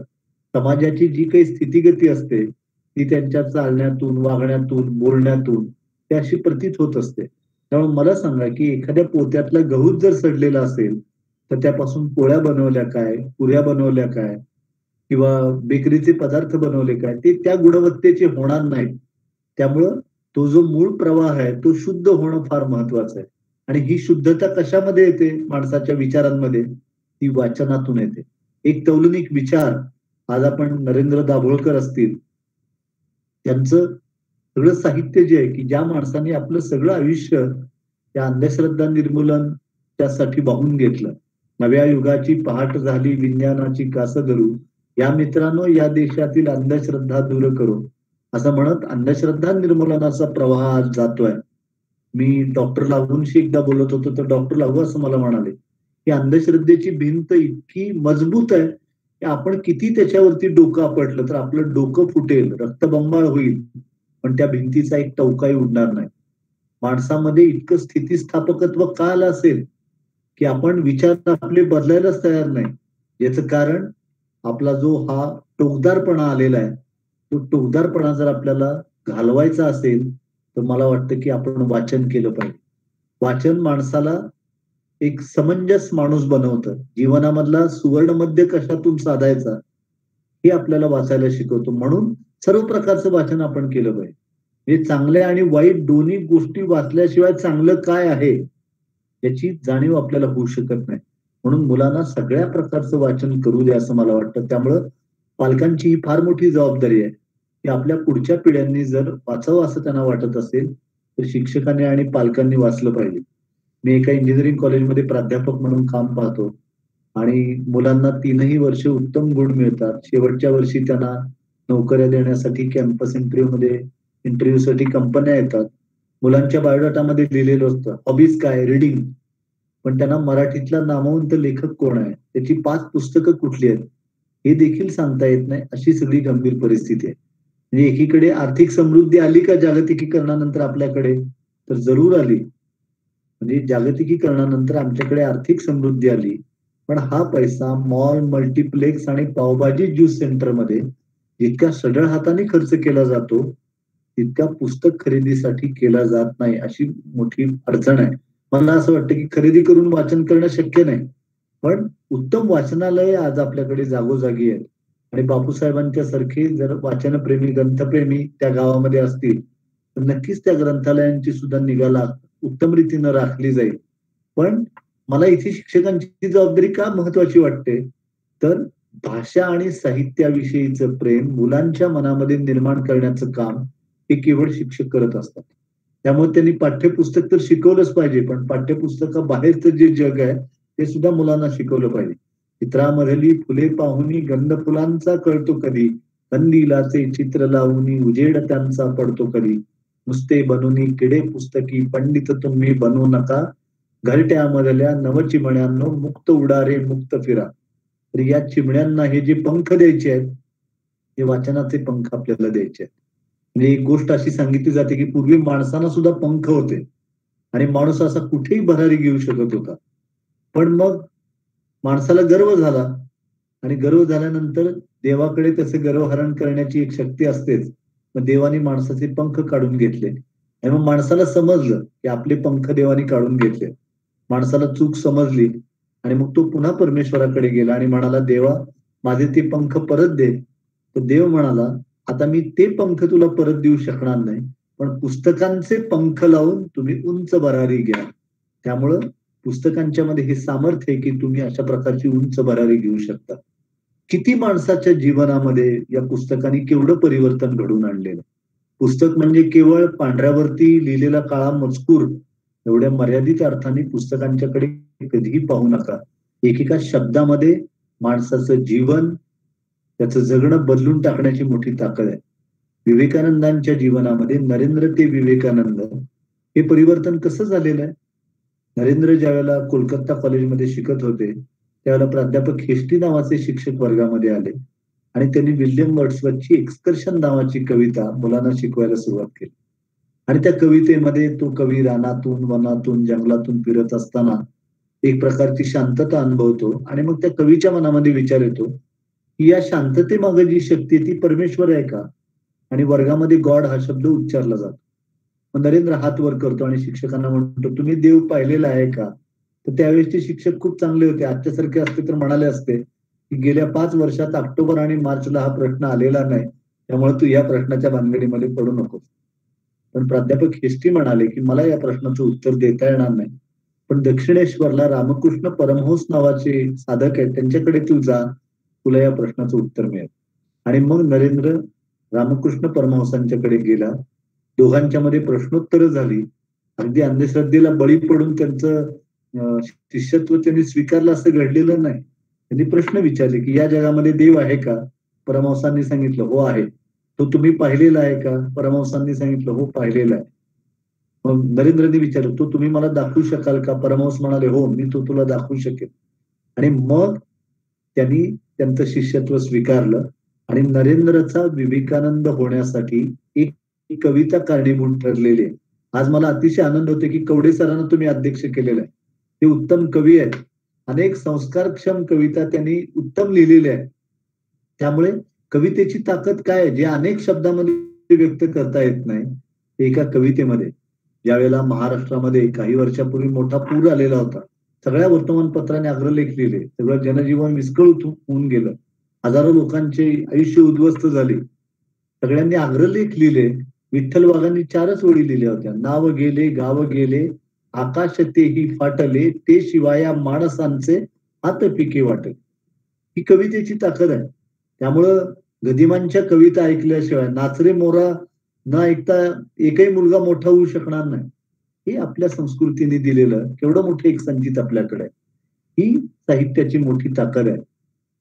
योगी अरविंद जे पूर्वाश्रमीचे अरविंद घोष आणि ज्यांनी भारतीय स्वातंत्र्य लढ्याची प्रज्वलित झालेली ज्योत अधिक प्रज्वलित केली, हे त्यांचं मोठं श्रेय आहे. त्या अरविंद घोषांचं जीवन कसं होतं, जे भारतीय संस्कृतीतला स देखील त्यांच्या कानावरती पडणार नाही याची दक्षता त्यांच्या वडिलांनी घेतलेली होती आणि त्यांना परदेशातल्या एका ख्रिश्चन कुटुंबामध्ये शिकण्यासाठी ठेवलेलं होतं. आणि त्या धर्मगुरूंना ताकद दिलेली होती घोषांच्या वडिलांनी की यांच्या कानावरती मातृभाषेतला एक शब्दही पडता कामा नये आणि यांना भारत ही आपली भूमी असं वाटता कामा नये. पण तिथे ICS होण्यासाठी गेलेले अरविंद लोटस अँड डॅगर नावाच्या एका संघटनेच्या संपर्कामध्ये आले आणि तिथे आल्यानंतर मॅक्स मुलर या विद्वानांनी उपनिषदांचा जो इंग्रजी अनुवाद केलेला होता त्यातला सेल्फ हा शब्द त्यांच्या कानावरती पडला आणि वेदांताचा एक कवडसा त्यांच्यापर्यंत येऊन पोहोचला आणि ते अरविंद भारताच्या ओढीने भारतामध्ये आले. स्वातंत्र्य लढ्यामध्ये त्यांनी मोठं योगदान दिलं आणि पुढे योगी अरविंद झाले. त्यांना आत्मिक प्रकाश त्यांचा उजळल्यानंतर ही साहित्यामधली मोठी ताकद आहे असं मला वाटतं. मृत्युंजयकार शिवाजी सावंत यांची मृत्युंजय ही कादंबरी वाचली नाही असा वाचक मराठीमध्ये आपल्याला दिसणार नाही. कशा पद्धतीने हे कादंबरीकार घडले असतील. ते शिवाजी सावंतांनी गोव्याला जो अखेरचा श्वास घेतला तो माझ्या मांडीवरती घेतला, त्या खरं दुर्दैवी क्षणाचा मी साक्षीदार आहे. पण मृत्युंजय ही कादंबरी कशी निर्माण झाली? शिवाजी सावंत आणि त्यांच्या मित्रांनी शिवाजी सावंत आजऱ्याला शिकत असताना हिम परांजपे लिखित अंगराज कर्ण नावाची एकांकिका ही बसवलेली होती आणि त्या एकांकिकेमध्ये स्पष्ट शब्दोच्चार आणि राजबिंड रूप, त्यामुळे श्रीकृष्णाची भूमिका ही शिवाजी सावंतांच्याकडे आलेली होती आणि त्यांचा जो मित्र आहे तो श्रीकृष्णाची भूमिका पार पाडत होता. पण रथचक्र उद्धरणाच्या वेळी कर्णांनी उच्चारलेलं प्रत्येक वाक्य हे शिवाजीरावांच्या अंतःकरणामध्ये एखाद्या बाणाप्रमाणे रुतून बसलं आणि मृत्युंजय या अजरामर साहित्य कृतीचं बीज शाळेच्या स्नेहसंमेलनाच्या एका व्यासपीठावरती पडलेलं आहे. म्हणजे मला सांगा, शिवाजी सावंतांनी अंगराज कर्ण ही एकांकिका बसवली, ती मुळामध्ये एक साहित्य कृतीच, ती वाचनामध्ये आली, त्यातून मृत्युंजय सारखी एक महाकादंबरी निर्माण झाली की जी सावंतांनी वयाच्या 23व्या वर्षी दिली. कसलीही कौटुंबिक पार्श्वभूमी नाही, सांस्कृतिक पार्श्वभूमी नाही. कोल्हापूरला शिकत असताना BA ला केदारनाथ मिश्र यांचं कर्ण हे खंडकाव्य त्यांच्या वाचनात आलं आणि त्यांनी ते इतके भारावून गेले की कर्ण हा त्यांच्या मननाचा आणि चिंतनाचा विषय झाला. आणि या मृत्युंजय कादंबरीने घडवलेला इतिहास आज आपण मानदेशामध्ये बोलतो म्हणून आवर्जून सांगितलं पाहिजे. की शिवाजी सावंतांनी कोल्हापूरला राजाराम हायस्कूलमध्ये शिकत असताना ठरवलं की ही कादंबरी आपण लिहायची आणि त्यासाठी आपण कुरुक्षेत्राचा प्रवास करायचा। आता मला सांगा, राजाराम हायस्कूलमध्ये शिकवणारा एक शिक्षक काय पगार असेल त्या काळामध्ये आणि सुट्टी कशी मिळणार? पण कोल्हापूरच्या सरकारी दवाखान्याचे जे डॉक्टर पाथरकर त्यांनी शिवाजी सावंतांना आजारी पाडलं आणि त्यांना 3 महिन्याची रजा मंजूर झाली आणि मग शिवाजी सावंत निघाले। म्हणजे डॉक्टरांनी बोगस सर्टिफिकेट देण्याची प्रथा इतकी जुनी आहे, पण त्यातून एक उत्तम कलाकृती निर्माण झाली आपण लक्षात घेतलं पाहिजे। आणि मग त्या काळामध्ये कोल्हापूरकरांनी त्यांना 8 दिवसात 1800 रुपये जमा करून दिले। त्यातला पहिला 125 रुपयाचा चेक होता तो चित्रतपस्वी बाळजी पेंढारकरांचा होता। आणि मग शिवाजी सावंत कुरुक्षेत्रावर गेले, 3 महिने राहिले, सगळे संदर्भ तपासले। ही कादंबरी प्रकाशित करण्यासाठी महाराष्ट्रातला एकही प्रकाशक त्यावेळेला तयार नव्हता। सगळेजण नाकारत होते कादंबरी। आज अशी वेळ आहे की मृत्युंजयच्या 27 आवृत्त्या निघालेल्या आहेत आणि असा एकही दिवस जात नाही की मृत्युंजय या कादंबरीची एकही प्रत विकली गेली नाही। इंग्रजी सह भारतातल्या 16 भाषांमध्ये ती अनुवादित झालेली आहे, पण ही कादंबरी प्रकाशित करायला कोणी तयार नाही। मग शिवाजी सावंतांनी काय करावं तर पंचवटीवरती आले, गदिमांना अण्णांना भेटले आणि म्हणाले तुम्ही ही कादंबरी वाचा आणि कुणाला तरी ही कादंबरी प्रकाशित करायला सांगा। गदिमांनी ही कादंबरी वाचली, त्यांनी कॉन्टिनेंटलच्या अनंतराव कुलकर्णींना फोन करून सांगितलं की तुम्ही ही कादंबरी प्रकाशित करा। आणि त्यावेळेला गदिमांचे शब्द असे होते अनंतरावांना उच्चारलेले की मुलगी नाकी डोळी नीटच आहे, तुम्ही करून घ्यायला हरकत नाही। आणि मग अनंतरावांनी ती कादंबरी प्रकाशित केली आणि घडवलेला इतिहास आपल्या सगळ्यांच्या समोर आहे। मी शिवाजी सावंतांच्या मला खूप जवळून सहवास लाभला। मला आठवत आहे की पायलट शिवाजी सावंतांना भेटायला यायचे आणि म्हणायचे की तुमची कादंबरी आम्ही विमानामध्ये ठेवलेली असते, कसोटीचे प्रसंग आले की ती आम्हाला बळ देते।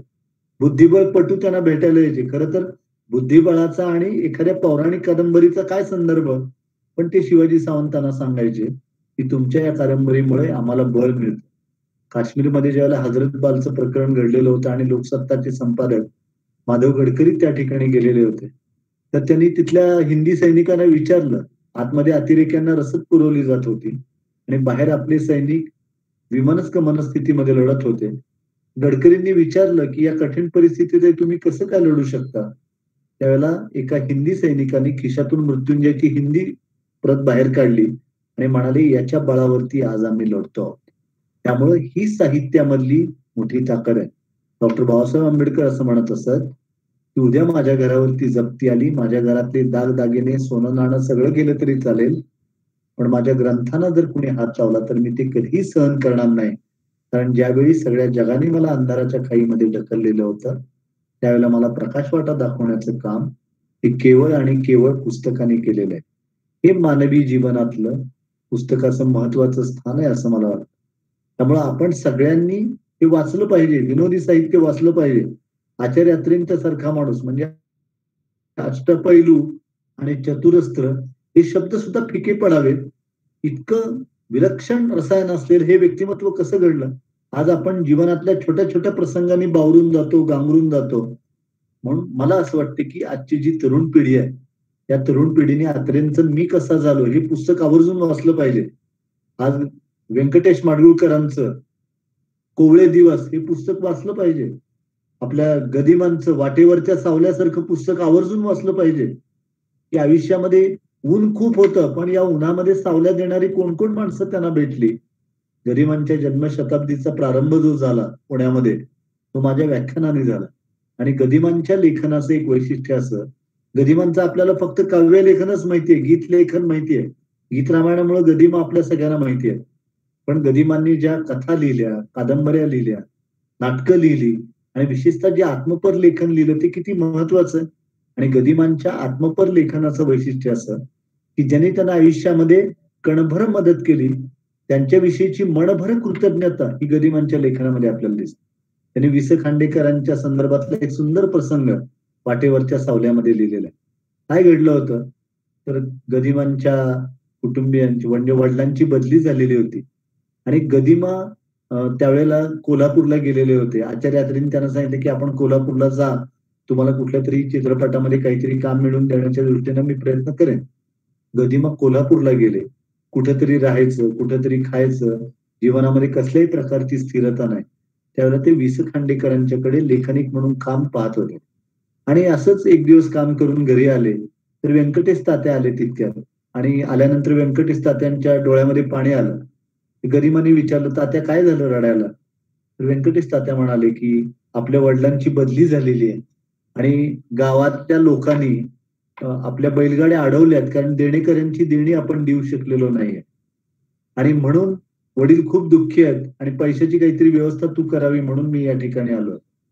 गदिमांच्याही डोळ्यामध्ये पाणी, तात्यांच्याही डोळ्यामध्ये पाणी. पण गदिमांनी स्वतःला सावरलं. ते वि. स. खांडेकरांच्याकडे गेले. खांडेकर म्हणाले, माडगुळकर तुम्ही आत्ताच गेला होतात आणि परत कसे काय आला?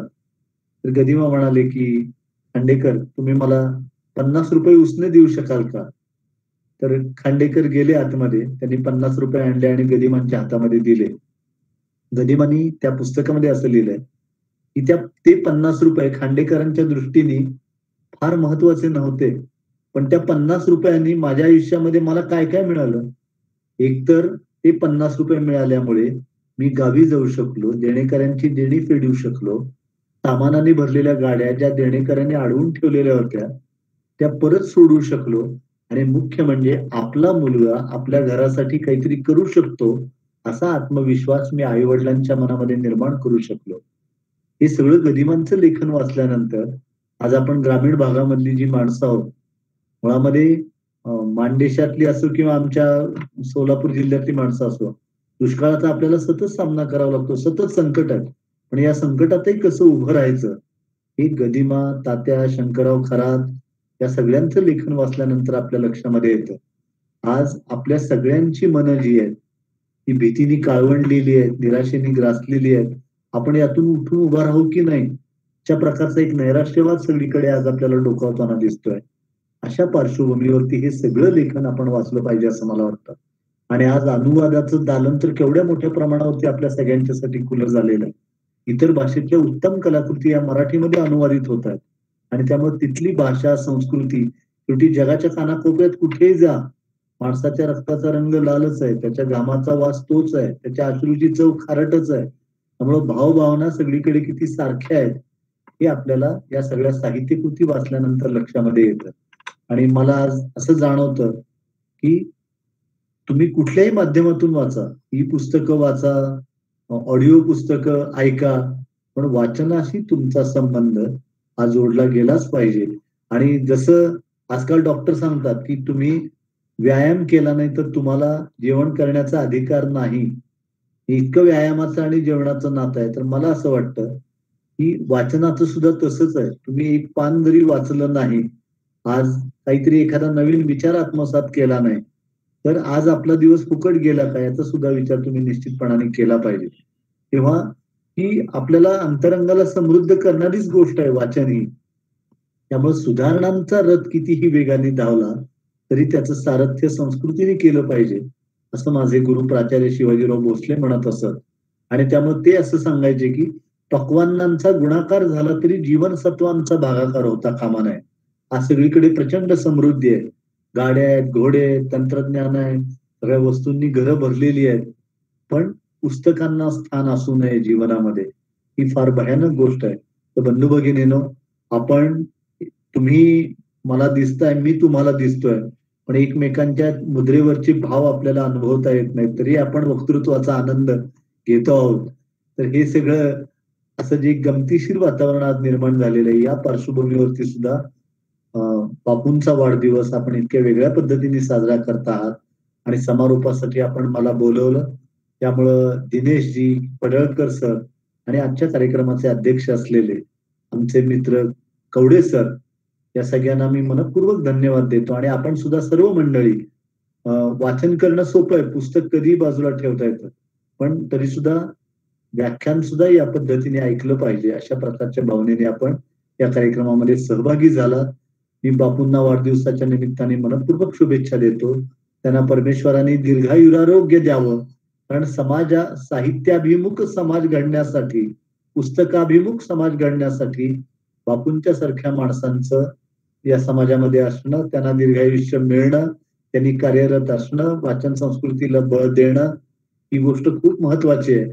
त्यामुळे बापूंसारखे मित्र ही केवळ आटपाडीकरांची नव्हे तर आम्हा सारस्वतांची सुद्धा एक मोठी श्रीमंती असं मला वाटतं. त्यामुळे बापूंना मी मनपूर्वक शुभेच्छा देतो आणि त्यांच्यावर प्रेम करणारी आपण सगळी मंडळी, त्यांनी हा सुंदर योग घडवून आणला त्याबद्दल आपल्यालाही धन्यवाद देतो. आणि आता कवडे सर काय अध्यक्षीय भाषण करतात याची उत्सुकता मलाही आहे. तेव्हा आपणा सर्वांना आदराने अभिवादन करून मी आपली रजा घेतो. धन्यवाद.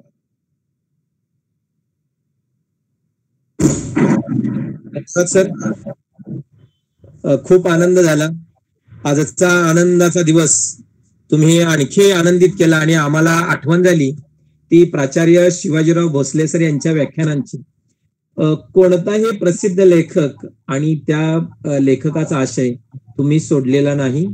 डॉक्टर अभय बंग असू द्या, बाबा आमटे असू द्या, डॉक्टर रवींद्र कोहले यासारख्या समाजामध्ये चांगलं काम करणाऱ्या मान्यवरांचाही आपण इथं परामर्श घेतला आणि आम्हाला पण आता पुढचे 365 दिवस उत्साह येईल.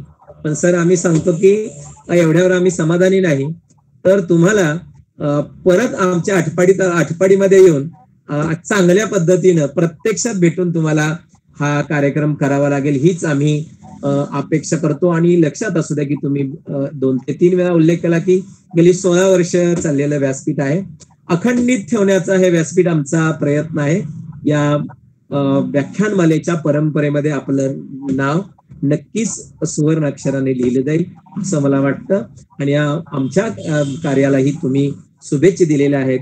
बापूसाहेबांच्या प्रेमाने तुम्ही इथे या कार्यक्रमाला उपस्थिती दाखवली त्याबद्दलही आम्ही तुमचं मनापासून धन्यवाद म्हणतो. आता आम्हाला उत्सुकता लागलेली आहे, आपल्या सर्वांना उत्सुकता लागलेली आहे की आमचा कोणताही वाचन कट्ट्याचा कार्यक्रम असू द्या किंवा महाराष्ट्र साहित्य परिषदेचा कार्यक्रम असू द्या, आमच्या पाठीवर शाबासकीची थाप टाकणार आहे. आणि आम्हाला लहान सहान गोष्टीमध्ये सुद्धा मार्गदर्शन करणारे आदरणीय सुभाष कवडे सर यांना आम्ही या सगळ्या कार्यक्रमाचं म्हणजे पहिल्यापासून शेवटच्या कार्यक्रमाचा सगळा इतिवृत्तांत सरांना माहित आहे. सरांच्या मार्गदर्शनातून किंवा सरांच्या कल्पकतेतूनच आम्ही या कार्यक्रमाला सुरुवात केली आहे. तेव्हा त्यांचे अनमोल विचार ऐकण्याची आम्हाला उत्सुकता लागलेली आहे. तर आदरणीय सुभाष कवडे सर यांनी आपलं अध्यक्षीय मनोगत व्यक्त करावं. धन्यवाद.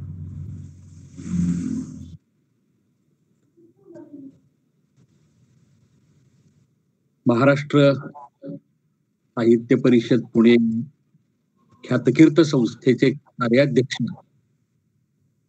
माननीय, हॅलो ऐकू येते? हो, ठीक आहे. माननीय मिलिंदजी जोशी सर, या वाचन कट्टा श्री दिनेशजी देशमुख,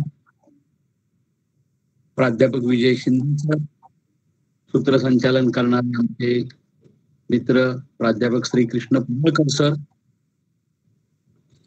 नामदास सर, आणि या कार्यक्रमामध्ये सहभागी झालेले वाचनकर्ता समूहाचे सर्व सभासद बंधू आणि बंधू,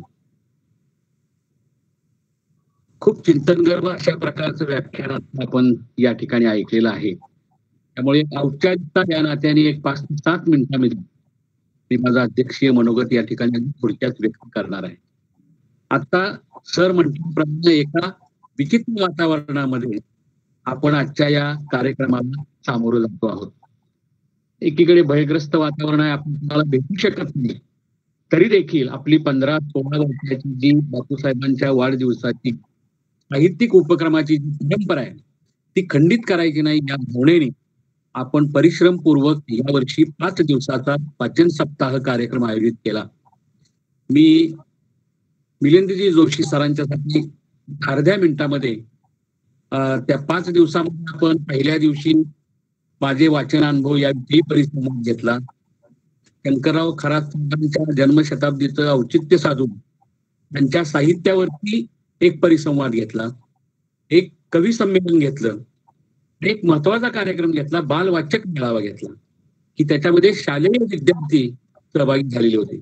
आज मगाशी पडळकर म्हटल्याप्रमाणे या ठिकाणी या मंदिरावरती 5 दिवसांचा कळस चढवण्याचं काम आपण केलेला आहे. बापूसाहेबांच्या वाढदिवसाच्या निमित्ताने आपलं व्याख्यान खरं तर बापूसाहेबांना शुभेच्छा देण्यासाठी याच्यापेक्षा आणखी जास्त काही मला अपेक्षित असं वाटत नाही. कारण वाचन संस्काराची पेरणी समाजामध्ये करणं याच्यासाठी बापूसाहेब असतात.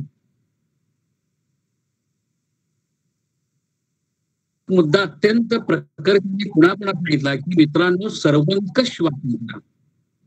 सर्व क्षेत्रातलं नियमित सातत्याने वाचन करा. वाचनानेच तुम्हाला जगण्याची, उत्तम जगण्याची दिशा. तेव्हा खूप चांगला विचार घेऊन आजच्या आपल्या वाचन सप्ताहाची आपण या ठिकाणी सांगता करतो आहोत.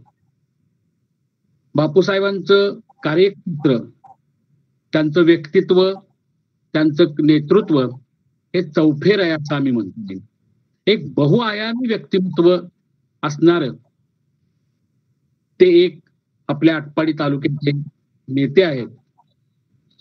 त्याच्याही पेक्षा कोणत्याही गोष्टीमधल्या उत्कृष्टतेचा ध्यास देणारं ते एक श्रीमंतपणाचं व्यक्तिमत्व असं आम्हाला वाटतं. जे काम करायचं, ज्या क्षेत्रामध्ये आपण जायचं ते उत्कृष्टच करायचं, अशा प्रकारची त्यांची नेहमी धारणा असते. आणि त्या दृष्टीने जे चांगले जगी त्याचा करा स्वीकार, या भावनेतनं त्यांचं सर्व क्षेत्रामधलं काम चालू असतं. मग ते सहकार क्षेत्र असू देत, सामाजिक क्षेत्र असू देत, क्रीडा क्षेत्र असू देत, राजकीय क्षेत्र तर आहेतच. या सगळ्यामध्ये जे जे चांगलं आहे ते चांगलं घ्यायचं आणि आपल्या समाजाला चांगलं बनवायचं, आपल्या भवताल चांगला करायचा, या भावनेतनं त्यांचं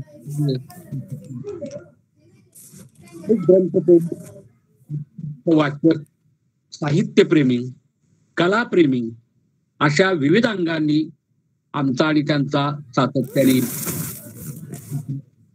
मी एक नुकतेच घडलेले एक दोन छोटे एक मिनिटाचे प्रसंग फक्त सांगतो, म्हणजे त्याच्यामधनं त्यांच्या जगण्याच्या व्यक्तिमत्वाविषयी थोडा. लागले हो ह्यांचं चालू केलं, आपलं कसं चालू होतं. कोरोना महामारीचा काळ आहे, भयग्रस्त आहे. तुम्ही तर खूप छान मांडणी केली एकूण सगळ्या वातावरणाची, आणि त्याच्यामध्ये त्या वातावरणामध्ये पुस्तकही आपणासाठी दीपस्तंभ आहेत. पुस्तक हातात घेऊन चला, तुम्ही या महामारीच्या याच्यातनं, या दुःखातनं, संकटातनं सुंदरपणे जगू शकाल, असा एक अनमोल विचार तुम्ही दिला. एक गेल्या महिन्यामध्ये असेल किंवा व्यायामाचे प्रेमी आहेत, ते दररोज 1 तास मैदानावरती असतात, दररोज नसतात. काही दिवसांपूर्वी त्यांचे मित्र आणि ते स्वतः मैदानावर आल्यानंतर मित्रांनी सुचवलं की आपण थोडस जरा अंग गरम होणं म्हणा वगैरे, आपण कोरोनाची चाचणी करून घेऊया. फार सुंदर प्रसंग आहे हा. म्हणजे माणूस समाजामध्ये नवी दृष्टी कसा पेरतो. तर बापूसाहेब म्हणले ठीक आहे, करूया आपण कोरोनाची चाचणी. 7-8 मित्र होते, सगळे मैदानावरती होतील. उद्या संध्याकाळी 6 वाजता म्हणले आपण या ठिकाणी यायचं आणि दवाखान्यात जाऊन आपण कोरोनाची चाचणी करायची. ते मित्र आले, चला म्हणले चाचणी करूया. तर ते म्हणले चला जाऊया. तसं नाही म्हणले, आता आपण सगळ्यांनी 10 किलोमीटर धावायचं म्हणले, रनिंग करायचं सगळ्यांनी 10 किलोमीटर, आणि ज्याचं पूर्ण होईल त्याला कोरोना झालेला नाही आणि त्याला होणार नाही, ही आपली चाचणी म्हणली. सगळ्या मित्रांना आश्चर्य वाटलं, धावायला सुरुवात केली. आणि जोशी सर, विशेष अभिमानाने कौतुकाची बाब की 1 तास 20 मिनिटांमध्ये बापूसाहेबांनी नॉनस्टॉप 10 किलोमीटर अंतर रनिंग करून पूर्ण केले. दुसऱ्या दिवशी वृत्तपत्रामध्ये काही वृत्तपत्रात ही बातमी आली, तेव्हा त्याचं स्पष्टीकरण बापूसाहेबांनी असं केलं की आता युवकांनी मैदानावरती येण्याची गरज आहे, महाराष्ट्रातल्या तरुणांनी, आणि स्वतःला व्यायाम आणि सकस अन्नांनी बलदंड केलं पाहिजे आणि बेड अडवले नाही पाहिजे. या राज्यातल्या वृद्धांना ती रुग्णसेवा मिळू दे, त्यांना ती गरज आहे. तुम्ही कुठल्याही रोगाला बळी न पडण्यासाठी व्यायाम करा. आणि आश्चर्य म्हणजे आमच्या भिलवडीमध्ये मी हा व्हिडिओ माझ्या काही मित्रांना दाखवल्यानंतर त्याच्यापासून प्रेरणा घेऊन भिलवडीमध्ये सुद्धा अशा प्रकारचे उपक्रम सुरू झाले. माझा सांगण्याचा हा उपक्रम हेतू असा आहे की माणूस समाजामध्ये नवी दृष्टी, नवा विचार कशा पद्धतीनं कृतीनं पेरू शकतो. आधी केले मग सांगितले. मी स्वतः 10 किलोमीटर काय केलेलं आहे, धावलेलो आहे. आम्ही त्यांना भगीरथ असं म्हणतो. त्यांचं एक स्वप्न आहे की आटपाडी तालुक्यातल्या प्रत्येक व्यक्तीला, वाडी वस्तीवरच्या व्यक्तीला पिण्याचं शुद्ध पाणी मिळालं पाहिजे, स्वच्छ पाणी मिळालं पाहिजे, आरोग्यदायी पाणी मिळालं पाहिजे, ते मोफत मिळालं पाहिजे. याच्यासाठी ते जिल्हा परिषदेचे अध्यक्ष असताना धनगाव ते आटपाडी अशी एक पाणी पुरवठा योजना मंजूर करून घेतली. त्याच्यासाठी प्रचंड कष्ट घेतले, गाठीभेटी घेतल्या. आता ती योजना दृष्टिक्षेपात आलेली आहे. परंतु शेवटच्या टप्प्यामध्ये त्यासाठी खूप त्रास झाला, बैठका घ्याव्या लागल्या, अगदी शेतकऱ्यांना विनवण्या कराव्या लागल्या, खूप हेलपाटे घालावे लागले. त्या सगळ्या घटनांचा मी एक छोटासा साक्षीदार असल्यामुळं मला या कामाची इथं मुद्दाम उल्लेख करावाचा वाटतो. याचा कुठेही जास्त गाजावाजा नाही, कुठेही चर्चा नाही. ते यायचे, शेतकऱ्यांना भेटायचे आणि त्या योजनेला पुढे अशी काय करायचे, गती द्यायची. म्हणजे अशा पद्धतीनं काम करणारे एक रसिक मनाचे बापूसाहेब आहेत. मनाने श्रीमंत असणारा माणूस असं जर दाखवायचं झालं किंवा बोट करायचं झालं तर आपणाला बापूसाहेबांच्याकडे निश्चितपणे करता येईल. आणि तुम्ही त्यांचे अत्यंत जवळचे स्नेही आहात. आपण साहित्य परिषदेच्या कामाच्या निमित्ताने बापूसाहेबांना अनेक ठिकाणी अनेक वेळा भेटलो, त्याच्यातनं त्यांच्याशी चर्चा केल्या, त्यांचं व्यक्तिमत्व जाणून घेतलं. म्हणून तुमच्या आमच्यासारखी मंडळी त्यांच्याशी मैत्री करायला काय असतात, उत्सुक असतात. आज वाचन कट्ट्याच्या माध्यमामधनं त्यांचा हा वाढदिवस तुमच्या व्याख्यानाने साजरा होतो आहे. ही एक आम्हा माणदेशी रसिकांच्या दृष्टीनं अत्यंत सुवर्ण पर्वणी आहे असं मला वाटतं. हा वाचन कट्टा एक दोनच वाक्यामध्ये याचं मला उमगलेलं महत्व सांगतो की मानदेशाला निसर्ग आजपर्यंत वारंवार वेगवेगळ्या प्रकारचे जीव घेणे तडाखे देत आलेला आहे. मग दुष्काळाचा तडाखा असतोच. या वर्षी तर निसर्गाने अतिवृष्टीचा प्रचंड मोठा तडाखा मानदेशाला दिला. सगळे शेतकरी कोलमडून पडले, शेत दिसेना, पाणीच पाणी सगळीकडे दिसत आहे. अशा वेळेला मानदेशातला शेतकरी इतर भागातल्या शेतकऱ्यांच्या तुलनेने खचून जात नाही. तो पुन्हा नव्याने उभा राहतो, नव्याने उर्मी घेतो, नव्याने ऊर्जा घेतो आणि पुन्हा तो आपल्या कामाला लागतो. दुःख सहन करण्याची शक्ती मानदेशी माणसामध्ये, मानदेशातल्या तुम्ही उल्लेख केलेल्या सगळ्या ज्येष्ठ साहित्यिकांनी काय केलेले, पेरलेले आहे. तुम्ही म्हणता साहित्य काय करतं, तर साहित्य माणसाच्या मनामध्ये, ग्रंथ माणसाच्या मनामध्ये अशा प्रकारची दुःखाविरुद्ध संघर्ष करण्याची एक प्रकारची प्रेरणा देतात. आपला हा जो वाचन कट्टा आहे तो नेमकं हेच काम करतो आहे. आज जेवढे सहभागी आहेत या वाचन कट्ट्यामध्ये ते सगळे लोक एका वेगळ्या आनंदामध्ये आहेत, वेगळ्या उर्मीमध्ये आहेत. आणि त्याच्याही पेक्षा या वाचन कट्ट्यामध्ये बाल वाचकांचा खूप उत्तम प्रतिसाद आहे. खूप छान मुलं वाचतायत.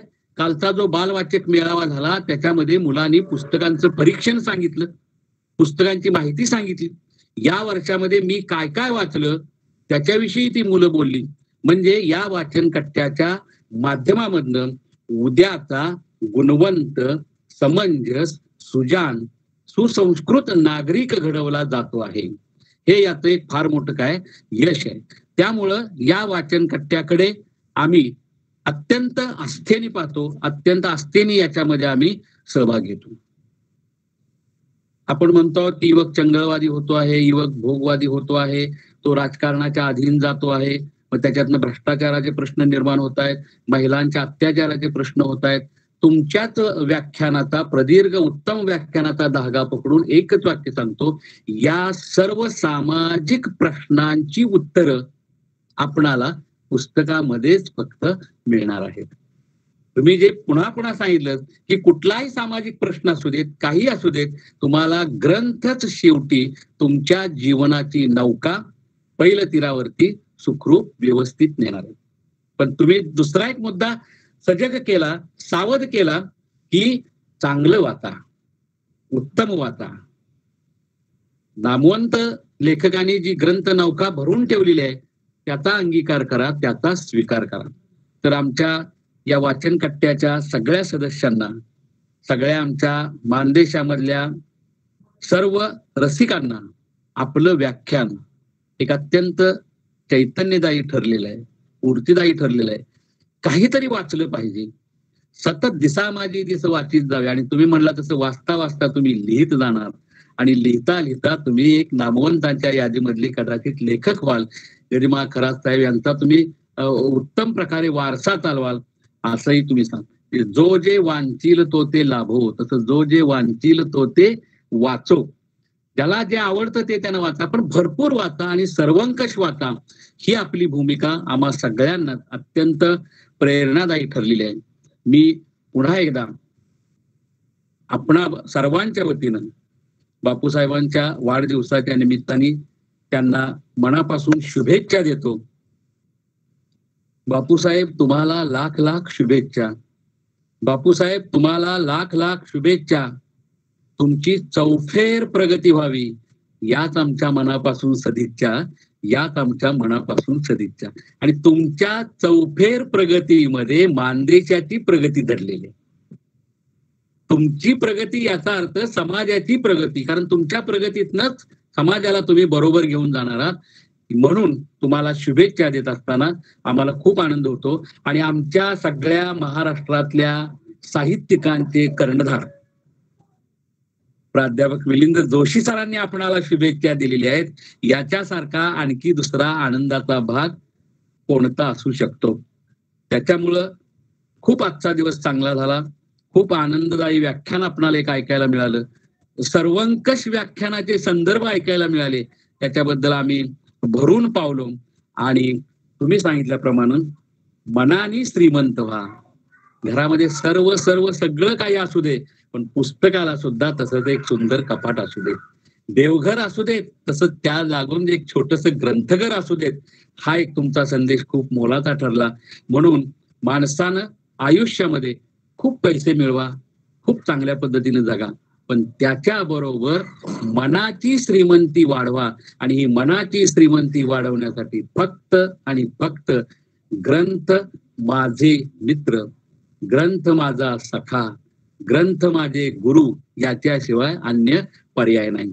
मानदेशवासियांनो, मी आपणा सर्वांच्या वतीनं एवढा मोठा माणूस आज आपल्या या छोट्या कार्यक्रमाला मिळाला.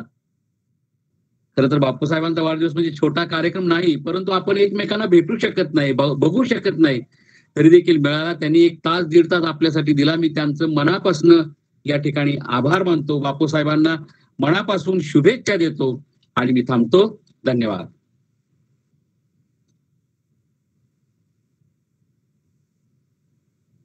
हॅलो.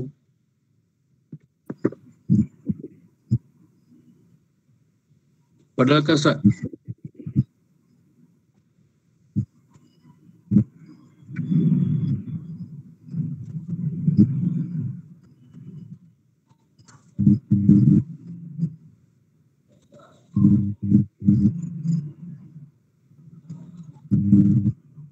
शिंदे सर. हा, एक मिनिट. पडळकर सर. हा, घेतो सर, मी आभार घेतो आता. धन्यवाद कवडी सर. आजच्या या वाचन सप्ताहाच्या सांगता समारोप कार्यक्रमाचा अध्यक्ष मनोगत आपण अत्यंत रसपूर्ण शैलीमध्ये अगदी आपल्या मुखातील एक एक शब्द म्हणजे अमृताप्रमाणे होता. माननीय जोशी सरांनी आपणास केलेलं मार्गदर्शन आणि त्या मार्गदर्शनाला पुन्हा एकदा उंची प्राप्त करून देणारा आपला अध्यक्ष विचार होते. आपणास मनापासून धन्यवाद देतो. आणि मी या संपूर्ण 5 दिवस सुरू असलेल्या वाचन सप्ताह कार्यक्रमाचा आभार व्यक्त करण्यासाठी आपल्या समोर आलेला आहे. मित्र हो, आज 19 ऑक्टोबर आहे.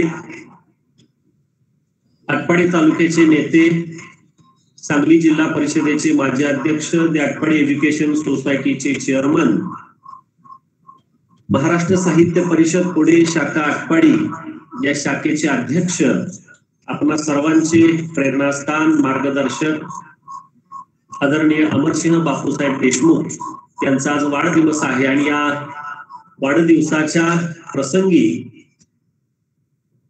महाराष्ट्र साहित्य परिषद पुणे शाखा आटपाडी, दिशा वाचनालय आटपाडी आणि वाचन कट्टा आटपाडी यांच्या संयुक्त विद्यमाने गेल्या 5-6 दिवसांपासून गुगल मीट या माध्यमाद्वारे आपण वाचन सप्ताह कार्यक्रमांचं आयोजन केलेलं होतं.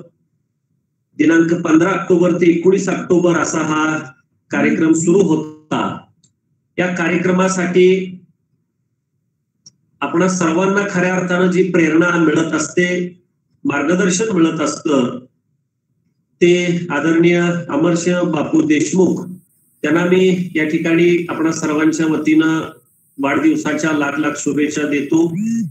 आणि माननीय बापूसाहेबांचे आभार मानतो की अत्यंत उत्कृष्ट अशा प्रकारचा हा वाचन सप्ताह आयोजन करण्यासाठी माननीय बापूसाहेबांनी आम्हा सर्वांना मान्यता दिली. त्याबद्दल बापूसाहेबांनाही शुभेच्छांनी धन्यवाद देतो. सुरुवातीला या कार्यक्रमाची सुरुवात होत असताना माझे मित्र पडळकर सरांनी सांगितल्याप्रमाणे या माणदेशामध्ये आणि माननीय बापूसाहेबांच्या प्रेरणास्थानाखाली आम्ही कोणताही कार्यक्रम साहित्यिक आयोजित करत असताना आदरणीय प्राध्यापक सुभाष कवडे सरांचं आम्हाला खूप खूप मार्गदर्शन लाभत असतं. त्यांचे विचार आम्हाला ऐकायला मिळत असतात आणि अनुकरणीय अशा प्रकारचे सरांचे विचार असतात. आणि म्हणून मी कवडे सरांनाही मनापासून धन्यवाद देतो, त्यांचे आभार मानतो की अशाच प्रकारे सर आपण भविष्य काळामध्ये सुद्धा आम्हा सर्व मानदेशवासियांना आपण वेळोवेळी मार्गदर्शन करावं. आपणच या ठिकाणी आजच्या अध्यक्ष मार्गदर्शनाबद्दल मनापासून धन्यवाद देतो, आपलं आभार मानतो. आजच्या या वाचन सप्ताह समारोप समारंभाचे प्रमुख पाहुणे महाराष्ट्र साहित्य परिषद पुणे या शाखेचे कार्याध्यक्ष आदरणीय प्राध्यापक मिलिंद जोशी सर यांनी अत्यंत ओघवत्या शैलीमध्ये अनेक पुस्तकांची उदाहरणं देऊन आपल्याला रसपूर्ण अशा प्रकारचं आपलं व्याख्यान सरांनी ऐकवलेलं आहे. आणि खरं तर ऐकतच राहावं अशा प्रकारची वाणी सरांची आहे. आणि पडळकर सरांनी त्यांचा उल्लेख केलेला आहे की उत्कृष्ट अशा प्रकारचे दाखले सरांनी आपल्या व्याख्यानामध्ये दिलेले आहेत. आणि खऱ्या अर्थानं पुस्तक हीच खऱ्या अर्थानं आपल्याला भविष्य काळाची दिशा देणारा एक व्यक्तिमत्व निर्माण उभं करणारा आपल्यासाठी खरोखरच ग्रंथांचं वाचन आपण केलं पाहिजे आणि सार्वत्रिक स्वरूपाचं वाचन असलं पाहिजे. त्याशिवाय आपलं व्यक्तिमत्व घडत नाही. ही भूमिका आपल्याला सरांनी सांगितली. त्याबद्दल मी प्राध्यापक मिलिंद जोशी सर यांना या ठिकाणी मनापासून धन्यवाद देतो. खर तर हा 5-6 दिवस सुरू असलेला जो आपला कार्यक्रम आहे, या कार्यक्रमाची खऱ्या अर्थानं कवडे सर आपल्या सगळ्यांना माहित आहे की माननीय बापूसाहेब आपणा सर्वांना प्रेरणास्थान आहेत. परंतु खऱ्या अर्थाने आपण एकमेकांशी जोडण्याचं काम आमचे मित्र अत्यंत धडपड करत असतात, अनेकांना फोन करत असतात, ज्यांच्याकडे काही नवीन मिळेल ते मिळवण्याचा प्रयत्न करत असतात आणि प्रत्येकाचं समाधान करण्याची क्षमता माझे मित्र श्री दिनेश देशमुख यांच्यामध्ये आहे. आणि आम्हाला सुद्धा खऱ्या अर्थाने एक दिशा मिळत असते. खरं तर एका वेगळ्या क्षेत्रामध्ये ते काम करतात, परंतु वाचनाची गोडी त्यांनी स्वतःला लावून घेतली आणि आपल्या कुटुंबाला सुद्धा लावलेली आहे. या सगळ्या पाठीमागं म्हणजे बापूसाहेबांची प्रेरणा आहे. आणि म्हणून माझे मित्र या वाचन कट्ट्याचे कार्यवाह, आमच्या पुस्तक वाचन वाकलन या स्पर्धांचे सुद्धा ते कार्यवाह आहेत. आणि त्यांनी सांगितल्याप्रमाणे गेल्या 16 वर्षांपासून आम्ही बापूसाहेबांचा वाढदिवस हा चांगले वक्ते आणून करत असतो, विचारांचा जागर घालत असतो. आणि म्हणून दिनेश देशमुख यांना मनापासून धन्यवाद देतो. माझे सहकारी प्राध्यापक श्रीकृष्ण पडळकर सर हेही अत्यंत उत्कृष्ट अशा प्रकारचं वक्तृत्व त्यांचं आहे, सुंदर शैली आहेत, विचार आहेत, अनेक प्रकारच्या कल्पकताही त्यांच्याकडे असतात.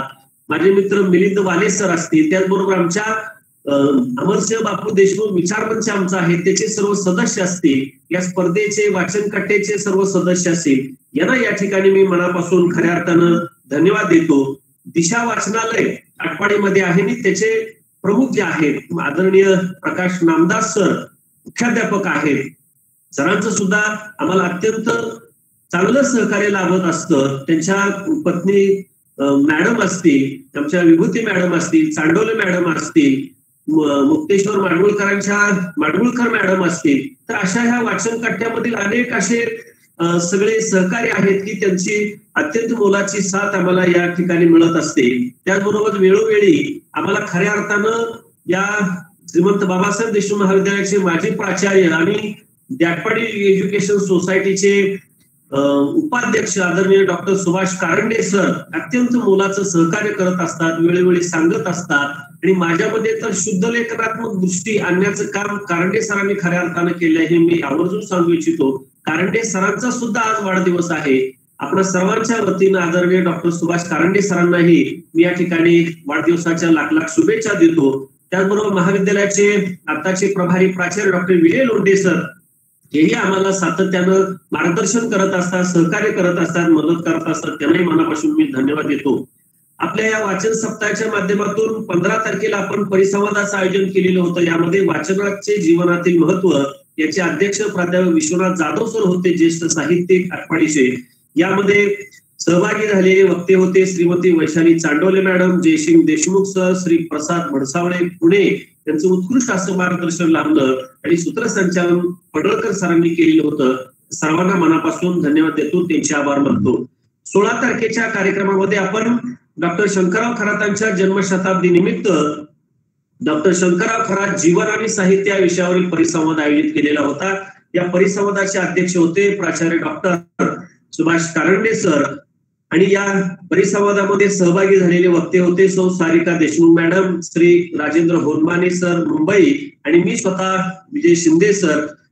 सूत्रसंचालन भावना विभूती मॅडम यांनी केले होते. या सर्वांना या ठिकाणी मनापासून मी धन्यवाद देतो, आभार मानतो. 17 तारखेला आपण निमंत्रितांचं कवी संमेलन आयोजित केलेलं होतं. आपल्या या व्यासपीठावर अनेक कवी आपल्या कविता सादर केलेल्या आहेत त्यांनी, परंतु या ई माध्यमातून सुद्धा अत्यंत उत्कृष्ट अशा प्रकार जवळपास 2 तास कवी संमेलन चाललेलं होतं आणि या कवी संमेलनाचे अध्यक्ष होते श्री सुधीर इनामदार गोमेवाडी, प्रसिद्ध गझलकार आहेत. आणि अलीकडच्या काळामध्ये त्यांची गझल खऱ्या अर्थानं महाराष्ट्राच्या कानाकोपऱ्यापर्यंत पोहोचली असं म्हणायला हरकत नाही. नासं इनामदारांच्याच गावचे म्हणजे गोमेवाडीचे सुधीर इनामदार सर यांनी मनापासून धन्यवाद, त्यांचे आभार. यामध्ये सहभागी झालेले कवी रमजान मुल्ला नागठाणे पलूस, शिवाजी मनकर गुरुजी सांगोरे सर चोपडे, प्राध्यापक सुभाष कवडे सर बिलवडे, प्राध्यापक संताजी लोखंडे देशमुख, सौ स्मिता शिंदे साळुंखे, श्री दीपक कोळपकर सर, सौ सुचेता देशमुख मॅडम आणि कुमारी स्नेहा नांगरे या कार्यक्रमामध्ये सहभागी झाले होते. त्यांनाही मनापासून धन्यवाद, त्यांचे आभार. काल 18 ऑक्टोबर रोजी आपण सरांनी सांगितल्याप्रमाणे बालकांचे व्यासपीठ आयोजित केले होते. यामध्ये लहान मुलांनी वाचलेली जी पुस्तकं आहेत त्या पुस्तकांचा परिचय करून देणं. आपण गेल्या 5-6 वर्षांपासून या पुस्तक वाचन वाचन स्पर्धांचं आयोजन करतो, पण यावर्षी या कोरोनामुळे आपल्याला प्रत्यक्ष त्यांच्यापर्यंत पोहोचता आलं नाही, पण या ई माध्यमातून त्यांच्यापर्यंत पोहोचण्याचं साधन आपल्याला उपलब्ध झालेलं आहे. आणि या बालकांच्या व्यासपीठाचे अध्यक्ष होते मान्य श्री विठ्ठल मोहिते सर. अत्यंत सुश्राव्य स्वरूपाचं भाषण सरांचं काल सुद्धा अध्यक्ष मार्गदर्शन त्यांचं लाभलेलं होतं. अध्यापक संघाचे ती जिल्हा अध्यक्ष आहे सांगलीचे, त्यांना मनापासून धन्यवाद. या बालवाचकांच्या व्यासपीठामध्ये सहभागी झाले चिरंजीव अथर्व दोडमणी सातारा, कुमारी सुपिन तांबोळी आटपाडी, कुमारी तनिष्का गायकवाड शेटपळे, चिरंजीव अभिजित सातपुते दिगंची, कुमारी स्वरा श्रीकृष्ण पडळकर गोमेवाडी, चिरंजीव ओम चिमड इंग्लंड मधून हा विद्यार्थी आपल्यासाठी उपलब्ध होता, चिरंजीव दीप दिनेश देशमुख आणि कुमारी स्वराली दीक्षित कलेढोन. आणि सुंदर अशा प्रकारचं सूत्रसंचालन सौ अंजली नामदास मॅडम यांनी याचं केलेलं होतं. मी मिलिंद जोशी सरांना सांगू इच्छितो की सर आत्ताच आपलं जे सत्र सायंकाळचं झालेलं आहे, सकाळच्याही आजच्या सत्रामध्ये सकाळी 10 वाजता आम्ही पुस्तक परिचय व वाचन अनुभव याच आपल्या ग्रुपमध्ये असणारे प्राथमिक शिक्षक आहेत, माध्यमिक शिक्षक आहेत, ज्यांना खऱ्या अर्थानं वाचनाचं महत्व कळालेलं आहे, जगण्याचं जीवनाचं महत्व कळालेलं आहे, अशी माणसं म्हणजे बापूसाहेबांची प्रेरणा म्हणून खऱ्या अर्थानं ही वाचनामध्ये गुंतलेले आहेत. या कार्यक्रमाचे अध्यक्ष होते मान्य श्री प्रसादराव देशपांडे, एक आटपाडीतील प्रतिष्ठित नागरिक आहेत, शेती परिवार कल्याण संस्थेचे अध्यक्ष आहेत. ते अतिशय सुंदर असं त्यांनी अध्यक्ष मार्गदर्शन केलं, त्यांनाही मनापासून धन्यवाद. त्या कार्यक्रमामध्ये धम्मदीप बनसोडे सर, श्री श्रीकांत कुंभार सर, श्री नारायण कदम सर, श्री जगन गुरुकुल सर, कुमारी पल्लवी आणि कुमारी ऋतुजा नामदास याही या कार्यक्रमामध्ये सहभागी झालेल्या होत्या. आणि या कार्यक्रमाचं सूत्रसंचालन श्री आबासाहेब देवकोळी सर यांनी केलेलं होतं. तर आणि आताचा जो कार्यक्रम या ठिकाणी संपन्न झाला याचं प्रास्ताविक माझे मित्र दिनेश देशमुख, सुंदर असं सूत्रसंचालन सांगलीला गेले पडळकर सर, पण त्या ठिकाणाहून जिथं असतील तिथून त्यांनी ते सूत्रसंचालन केलेलं आहे. कवडे सर, मान्य बापूसाहेब असतील, आमचे विश्वनाथ जाधव सर असतील, कारंडे सर असतील, लोंढे सर असतील, अशी जी जाणकार मंडळी या परिसरामध्ये आहेत, यांच्या माध्यमातून खऱ्या अर्थात ज्या स्थितीत आपण आहोत तिथून सुद्धा आपण बोलायला शिकलं पाहिजे. माणूस हा लढणार आहे हे निश्चितपणे आपल्याला येताना दिसते. शिंदे सर, सुधीर लाटणे तांत्रिक बाजू सुधीर लाटणेंनी सांभाळली. हा, तांत्रिक बाजू जी आहे या संपूर्ण कार्यक्रमाचं नियोजन करत असताना तांत्रिक बाजू जी आहे ते आदरणीय सुधीर लाटणे यांनी सांभाळलेली आहे. आणि प्रत्येकाच्या सहकार्याच्या माध्यमातूनच हे 7 दिवसांचा सप्ताह पूर्ण झालेला आहे. म्हणजे कोणतीही गोष्ट विना सहकार्याशिवाय परिपूर्ण होऊ शकत नाही. आणि आमचे मार्गदर्शक प्रेरणास्थान बापूसाहेब एवढे जर धडाडीचे असतील, त्यांचं नेतृत्व आदर्शवत असेल, तर खऱ्या अर्थानं आम्हाला सुद्धा ताकद येते, इंच आमची छाती वाढते. आणि खरोखरच जोशी सर आपलं मनोगत जे होतं ते अत्यंत श्रवणीय अशा प्रकारचं होतं. आणि सलगपणे एक लयदारपणा, ओघवती शैली, अनेक पुस्तकांचे अनुभव आपण त्या माध्यमातून दिले, हे खरोखर आमच्यासाठी निश्चित दिशादर्शक होते. माननीय बापूसाहेबांना पुन्हा एकदा शुभेच्छा. या संपूर्ण 7 दिवसांच्या कार्यक्रमांसाठी ज्या ज्या प्रत्येक व्यक्तीचं सहकार्य लाभलेलं आहे, त्यांची मदत मिळालेली आहे, अशा सगळ्यांचं या ठिकाणी मनापासून आभार मानतो. आणि गेल्या 6-7 दिवसांपासून सुरू असलेला हा जो मानदेशातील वाचन संस्कृती भविष्य काळामध्ये वृद्धिंगत होण्यासाठी जो घातला गेलेला विचारांचा जागर आहे, कृतीचा जागर बापूसाहेबांच्या माध्यमातून आहे, तो जागर भविष्य काळामध्ये सुद्धा असाच वाढत राहो, अशा प्रकारची शुभेच्छा आपल्या सर्वांच्या आम्हाला आहेत. आणि अशा पुढील काळातही आपण सर्वांनी आम्हाला शुभेच्छा द्याव्यात. आणि पुढे एकदा आमच्या सगळ्या आयोजन टीमचं या ठिकाणी मी आभार मानतो, धन्यवाद देतो. सगळे वक्ते, अध्यक्ष, सहभागी, सर्व श्रोते, श्राव्य सगळ्यांचा आभार मानून आजची ही या ठिकाणी वाचन सप्ताह समारोप समारंभ संपन्न झालेला आहे, असं मी माननीय दिनेश देशमुख यांच्या अनुमतीने या ठिकाणी घोषित करतो. धन्यवाद सर.